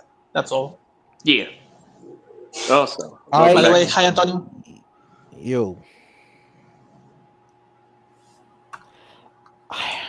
I I'm not sure if I completely agree that the trance would have been enough of a justification to absolve her of any guilt. Mainly because, on top of the fact that she first said a good spirit and then said anything and desperation, I think her error would have been desperate, would have been, desperately, doubling down on just if nothing good is going to come, then then just anything at all would do. Just anything at all would be fine. Because The way the way I that saw would it, be the for thought example, process. that's a good thing that you mentioned it, because I think that's the perception, right? Like you're calling for something, but haha, the genie misinterpreted your words, and then you're fucked, right? I think that what she meant was like a good spirit, and then when she said anything, the way I see it, she tried to clarify anything like an angel or a friendly ghost, like who knows, right? Like maybe anything that's of a good nature. But then Nosferatu or Orlok hears that and he says, anything. Are you sure about that? And then boom. Like it could be like yeah, that willing misinterpreting of someone's wish that the genie does before he fucks your life. Like that could be it too. Yeah, I mean, she asked for like a spirit of comfort, a spirit of any celestial spear, and that sort of comfort could even could also be included, but not limited to like a sort of lust, essentially, a desire. When I first saw the scene, I thought, "Oh, she's just horny," but um, the whole thing celestial. So That could it's have what been a she said. So that could have been a misinterpretation of, instead of heavenly, something in the sky. And who's the prince of the power of the air? Like fighting against principalities, powers, dominions in the heavenly regions, which are not angels, but they're not angels at all. Quite the opposite, actually. Um, right, right. because I don't think it would have been what's it called? I don't think it would have been just her clarifying, but rather her She's giving up just when she desperate. know. She's just Yeah, desperately reaching out for anything, really, yeah. If like the just good won't anything, show up, anywhere. because that's an admittance of defeat. When you say anything, that's just an admittance of defeat. Like, oh, if nothing good is going to show up, then I'll take anything at this point. You know what I mean? Um, which is an admittance of defeat. Like she had a good thing going until she said anything. So if she kept on calling on something good from a purely theological standpoint and not a narrative one, I think she could have, received some form of comfort. Well, I mean, the thing is, like, a thing that's kind of like good. Like, she just wants some. She wants comfort, like, right now. Like, it's like the amount of like what she's just been feeling, the loneliness, melancholy. Like, it's just like so overwhelming to her. She just kind of like wants it to stop, even for just like for any by anything essentially Yeah. coming to her. And that would And like. ultimately speak to the strength of her character as well. That would ultimately speak to the strength of her will to be willing to just endure 1 second longer. Because that is And actually a part of the at least the Orthodox Christian doctrine, like that suffering is actually a way to, a rite of not a rite of passage, but a way to make oneself closer to the divine, like carry your own cross, that kind of thing. Learn to carry your own cross, and you will be like rewarded for enduring, for testing your resolve. You will be rewarded. And so uh a priest were to analyze this, I think he would say that uh in this particular case, Ellen was being tested for her resolve, and she failed that test. To see if she could endure just 1 second longer.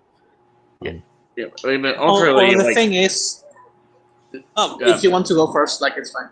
yeah, Which I is mean, not necessarily a narrative failure. I think it could no, work I get in the narrative. no, I get you. It's just kind of like I would say, like, for her instance, it's like, like a guardian angel wouldn't necessarily be able to wouldn't necessarily, they like something like a guardian angel wouldn't really or something that heavenly would like come if it was like a test of resolve, like then something heavenly wouldn't necessarily come to her right away, as opposed to like that's why when like she's that like her failure of resolve like kind of like results in her just calling for anything. And again, I mean, if we know anything about something like a demonic force, something that wants to control, like, just take control essentially, And with destroy. malevolent intents, they'll just be they're quick on the draw. Like like evil is Also, pretty like, quick on the draw for opportunity. Yeah, yeah, and and should the she thing have is, just if resisted she is the was, question. the thing is, if she was praying, exactly, yeah, should she actually even consider the risk? Because the thing is, if she's praying, she doesn't have a reason to think that she might be calling a devil, you know. So that's what I meant when I said that when I heard her say anything, she was like, you know what, maybe asking for an angel is a little bit excessive, like maybe they're busy. So if you have like a fucking like small good thing, like bring it, like that's what I feel like she meant for anything.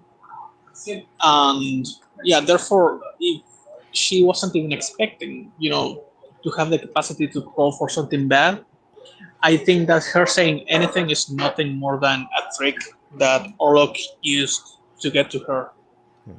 Which means that maybe he was already listening to her for quite some time and just waiting for her to say something, like maybe. Yeah, the reason I don't believe that entirely is mainly because we've seen it before in other mediums. Like I mentioned at the very beginning, Faith, the Unholy Trinity. Father Ward had a similar experience where he was so desperate for, comfort and just rest because his situation was so overwhelming. He called out to God, no answer, and then he said, "Somebody please help me." And then Satan showed up. One could also infer the same thing, that he did not expect what's it called, Satan to show up in the form of God, and really John Ward didn't know that it was Satan. But at the time, at least, the player pieces it together, but Father Ward, I don't think he pieces it together much later into the narrative. But it it underscores a desperation in both of them.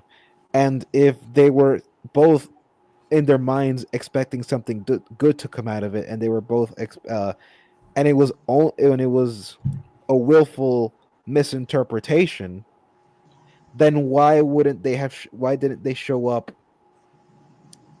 Well, actually, no, that actually argues your point. Never mind. Um, because the thing I was going to argue is that they only show up after the invitation of anybody, which is like the key distinction between God help me and anyone just come help me. I don't think that's a misinterpretation, especially if one is already like giving up and doesn't have enough faith to believe that anything heavenly is going to come and help you. I think one would only say that if they're so desperate that they will take anything, even the bad. Like that's the kind of thought process somebody who lacks any faith would come to. That's like the rationale of somebody who's lost faith. So that's why I don't believe it's necessarily a misinterpretation on the evil spirits' part. And again, like the whole aspect of vampirism or vampires is that vampires only arrive and stay with someone if they're invited. So that anybody was the initial invitation. If it was a misinterpretation, they would be lying, not only to themselves, which is against their nature, but against the lay person, the person who's the victim, which I guess would be in their nature. And I just noticed that Lau left. Yeah. Oh, Lau just died. And like a vampire. Yeah, it's like vampires kind of like, for all intents and purposes, they need your consent. They essentially. That's why I believe the anybody was that consent as opposed to a misinterpretation. It is. It pretty much was consent. Yeah. That's kind of like, and obviously, like without really fully considering whether you fully consider the ramifications of that sort of consent or not, or even aware that there's a vampire there with that. If you invite them in, there's ramifications for doing such a thing. Kind of like, like you have like something like, I mean, you brought up sinners. Essentially, it's like, vampires can't. Those vampires can't get into the place unless until they're like invited in. So that's why you have like one person, without like just blurting out in desperation, to protect a loved one of theirs. They're just like, come on in, motherfucker. They're and that's like, oh, we're coming in. They want some fun. Go right ahead. Let's do it. That's essentially that's what that was going on there. Whereas Ellen, she was like desperately looking for something resembling love or compassion or comfort that she hadn't really been able to get for such a long time. Like even if it was from someone like Orlok, who just seizes that opportunity to essentially kind of like have her make a pact with him. So that a pledge to him, essentially, to. I think the cat would have worked. That's just me. I think the cat would have done just fine. I mean, how do you know that she even had a cat back before she met Orlok? She may not have had a cat. Maybe she wasn't allowed to have a cat. I mean, at that point. That's kind of jumping the shark, because I'm basing myself off of the fact that she has a cat after Thomas, but stray cats, or how about an imaginary actually that would have created a completely different movie, which probably already exists. It probably already exists, that movie. Never mind. I think this stream has been going. I'm just pointing out we've been going for like 3 hours and 52 minutes. I think we kind of made the things. I don't think we should consistently have every single Nosferatu stream be about as long as. Yeah, we should probably kind of start winding things down. We're for reals. Yeah, the moment we start winding things down is the moment everybody else returns. Great, awesome. I run out of battery. But mostly, it just made me so angry that I currently at my phone, so that's why I'm constantly going in and out of the live stream. I terribly apologize. At least if you guys can understand. You don't need to make a formal apology, dude. You just. He does. This is unforgivable. You will be executed. Unforgivable. You're damned to the poop chamber forever. See Monster's Basement will show Oh, you no. pain. Okay, but jokes aside, what were you gonna say, Lau? No, nothing. I was just going to say, yeah, I run out of battery because I'm outside. But no. Like I like the fact that we can see it in different ways. Whether she was asking for anything because she gave up, or because she never really considered the fact that saying anything could ever be a bad thing, right? Because that makes it either more tragic or that changes the things completely for the rest of the movie. Whether she gave up and she has that evil in her and she succumbed to the temptation, or whether she was tricked. So I think that could also change how you see the end, technically, if you're talking about her guilt and all of that. Not about the church thing. Like I do think that they should have tried, but about the things mentioned in the video, like that could be like an alternative on how you see it. Yeah. But overall, consensus on this movie. Yeah, as I said, 6 to 7.5 out of 10 for me. Like, if y'all want to go around sharing your how would you rate this movie or how would you rank this movie, yeah, just to end it off, just as like the epilogue. It good.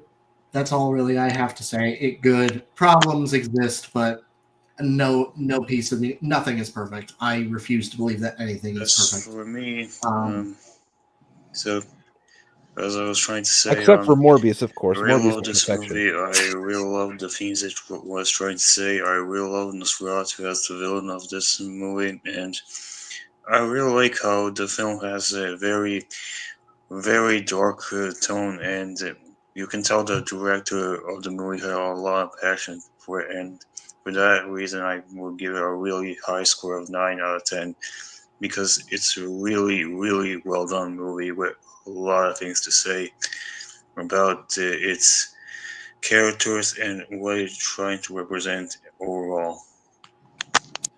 Yeah. And yeah, I would. I still would say that the movie is great. It's pretty much one of the best examples of a horror remake that that anyone can think would pull right off the top of their head, essentially. By kind of taking the classic tale of Nosferatu, like that particular version of the Dracula mythos of the Dracula story, and expand on it and some character dynamics between like Orlok and Ellen in really fascinating ways. Like even if the whole connection between Ellen and Orlok.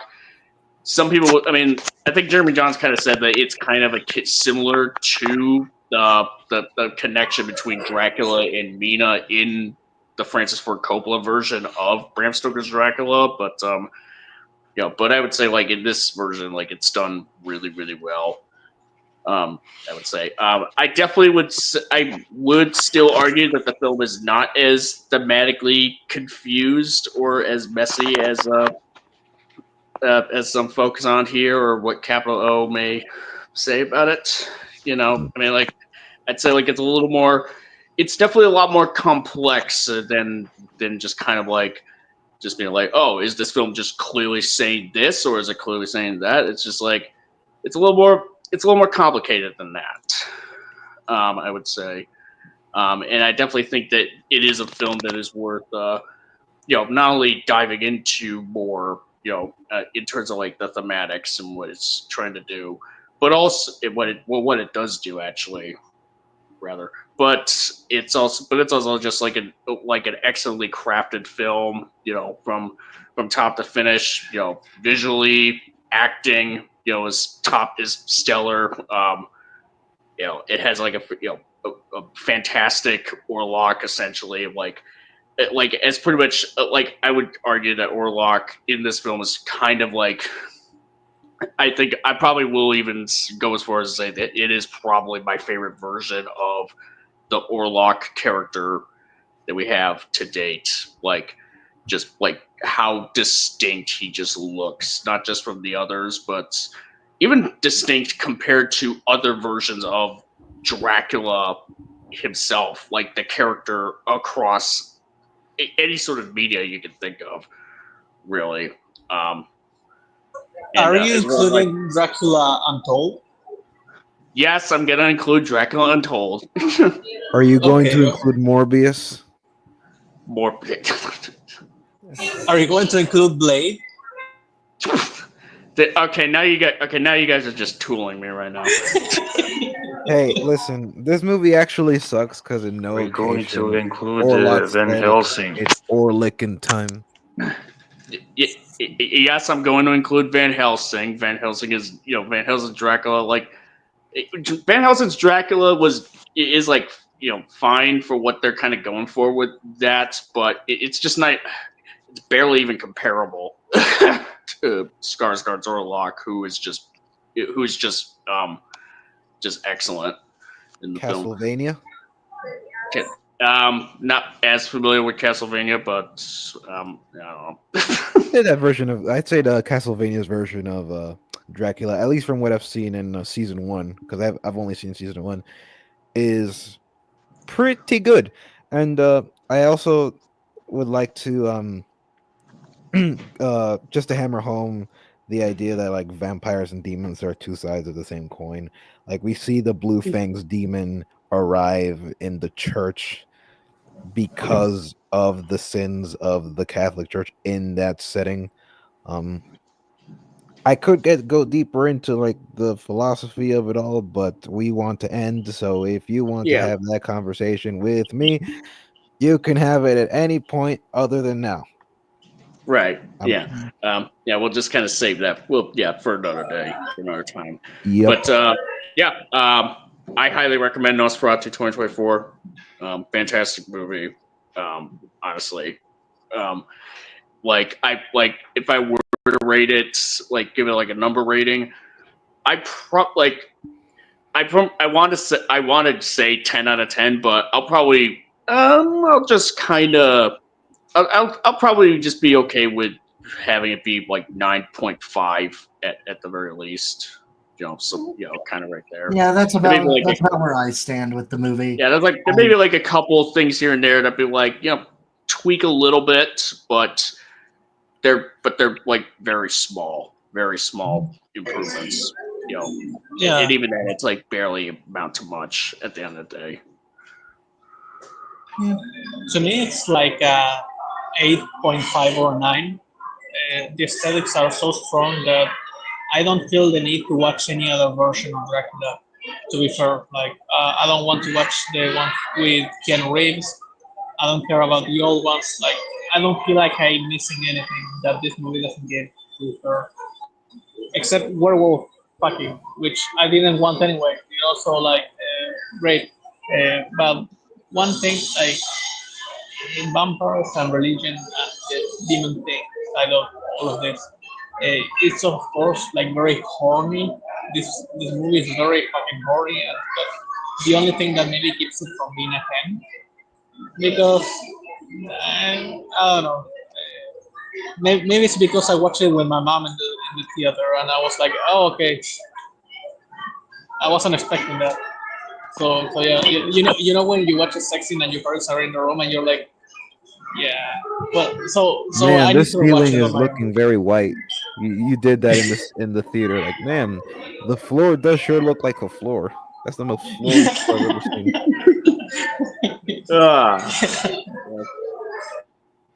I think that's and I guess as far as like this the video, capital O's video here, I definitely think it's a video. Maybe one of the better ones we've covered, arguably, because at least like it brings up. We at least have like some very fascinating, interesting conversations about the concepts of evil, and it's at least like a really good springboard of that sort of discussion, which is more like that make us think. That have the juices in their brains and the synapses kind of go and flow essentially. As opposed to something like Adam Does Movies' take on Nosferatu, where we're just like, what the fuck movie did you just watch? Because we have seen two different movies. But yeah. So yeah, and I guess we'll start closing things out. Thank you all for coming on here, folks. You know, any plugs here that anyone Hey, wants to do before we go? I see, Monster. Before we leave, I just gotta ask, when are we going to talk about Low Platoon's GXK video? I have to get the 300 subs before we get there. Subscribe to Sea Monster so we can torture ourselves. Finally. Yay. Please. Public scapegoats of humiliation. Yeah, make Sea Monster pay for your sins. Do it right now. I will slap my own nuts throughout that stream. That's not hard to do. Well, I could probably do it. I'd have to do it for hours and hours, though. So yeah, during that stream. I mean, I feel like we did it when we watched the Romulus video, so like I'm used to it right now. Oh God, yeah. Oh God, yeah. I mean, as far as like videos from EFAP alumni that we've covered on here, like I'd say this was better than Baller's Romulus vid. So, who's gonna plug in first? Who's gonna plug? Who's gonna plug? Who's gonna I'm plug gonna it do in the it butt? because now I'm going to do it even harder. So I don't have anything to plug, so that this will be fast. Done with the gas tank. I'm going to eat. So goodbye, everyone. All right. Bye. All right. Bye. Bye. Who's next? That's 4. Nah, who's next? You can Who find me on next? YouTube. You can find me on YouTube, Minecraft World 1954. That's my @ or just Minecraft World. Kaiju versus content. I have Nemesis essay in the work, GXK pitch redux in the work, GXK sequel pitch redux in the work. That's what I meant. And also Instagram, Kara artworks, Blue Sky post stuff. Yeah. And also go watch Gurren Lagann and Gamera. Tiamat deserve better as well. Bye. Yeah. Yeah. Anything from you, Antonio, or?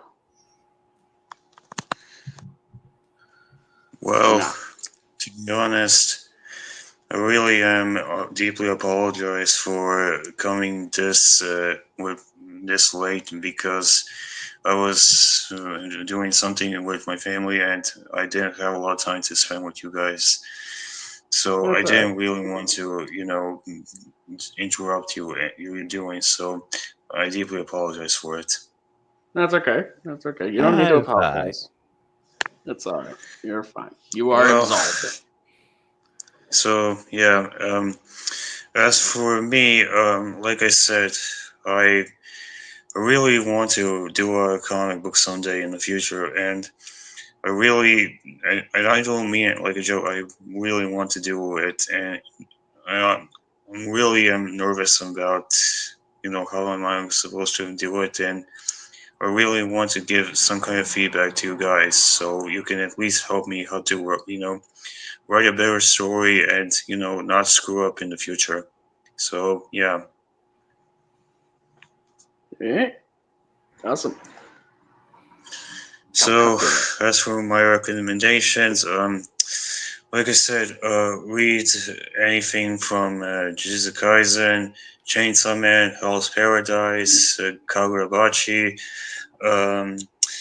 Ultimate Exorcist Kiyoshi, Ichi the Witch, Akane the Banshee, and obviously read Gachiakta because it's the manga that I've been obsessed with, and its anime is getting this July, so I hope you all excited for it. So I hope you all guys have a wonderful day and have a wonderful night, and just have a wonderful day in general. Peace out. Peace. It's my turn. All right. It is my turn. So, I would like to end off with a quote from the GOAT, Tolkien.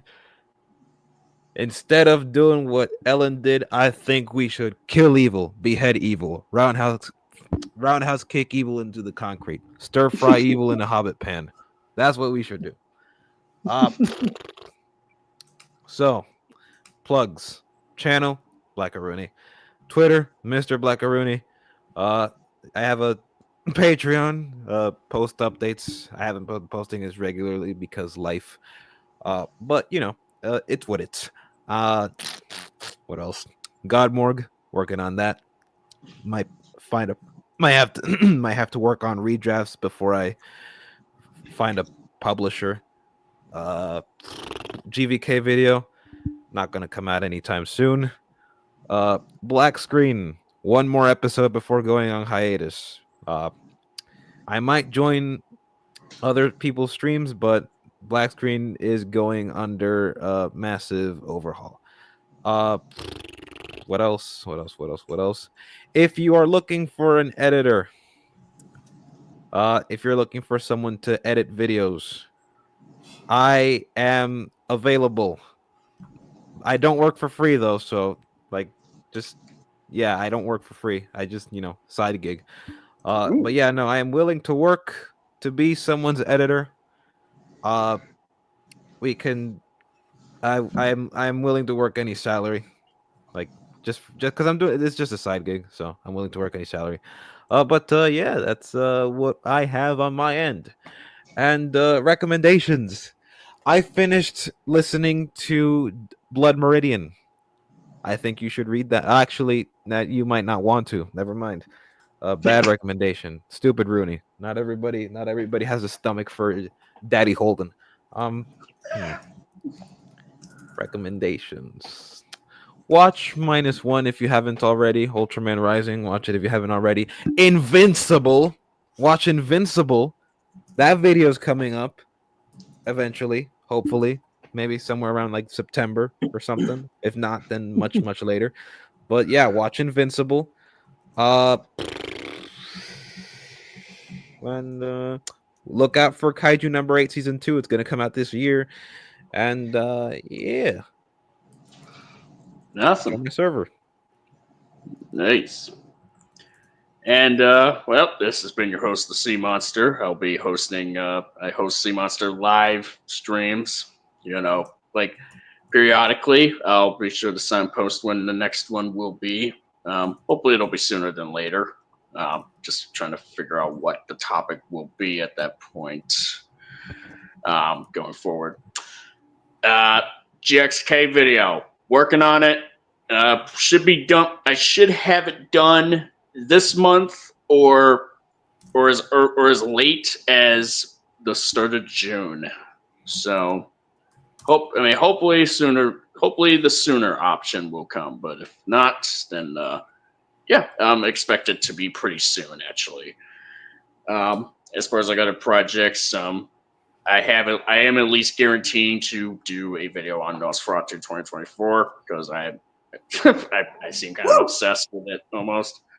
That one will probably. I'm trying to shoot for that one to be done by October. In time for the spooky season. But as far as any other projects, I can't really make any promises going forward. I want to say I want to say that I would be doing a vid on Godzilla vs. Destroya because that movie turns 30 this year, but I don't know if it'll be a full-on essay video though. So I can't really make any promises about that one in particular.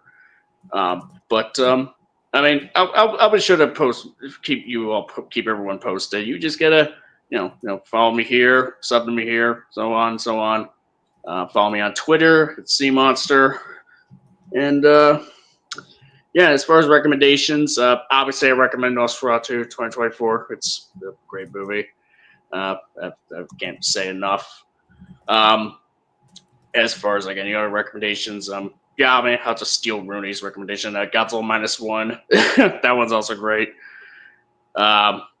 As far as anything else, go check out Republic Commando. It's on PS4, or at least, it's like the PS4 or whatever last gen port for it. Again, it's pretty neat, pretty sick. So just to say it early, may the fourth be with you. Oh shit! It's May the. Oh wait, no, it's Tomorrow's tomorrow. May the You Fourth. liar. I'm saying it early. I said early to say it early. May the fourth be with you. You liar. No, I said I put the stipulation there. I didn't hear it, therefore it didn't happen. That's your opinion.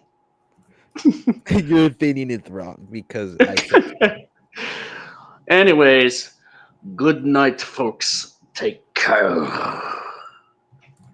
I would be careful, or else I will suck your blood. I'll suck your blood. I'm like an echo chamber.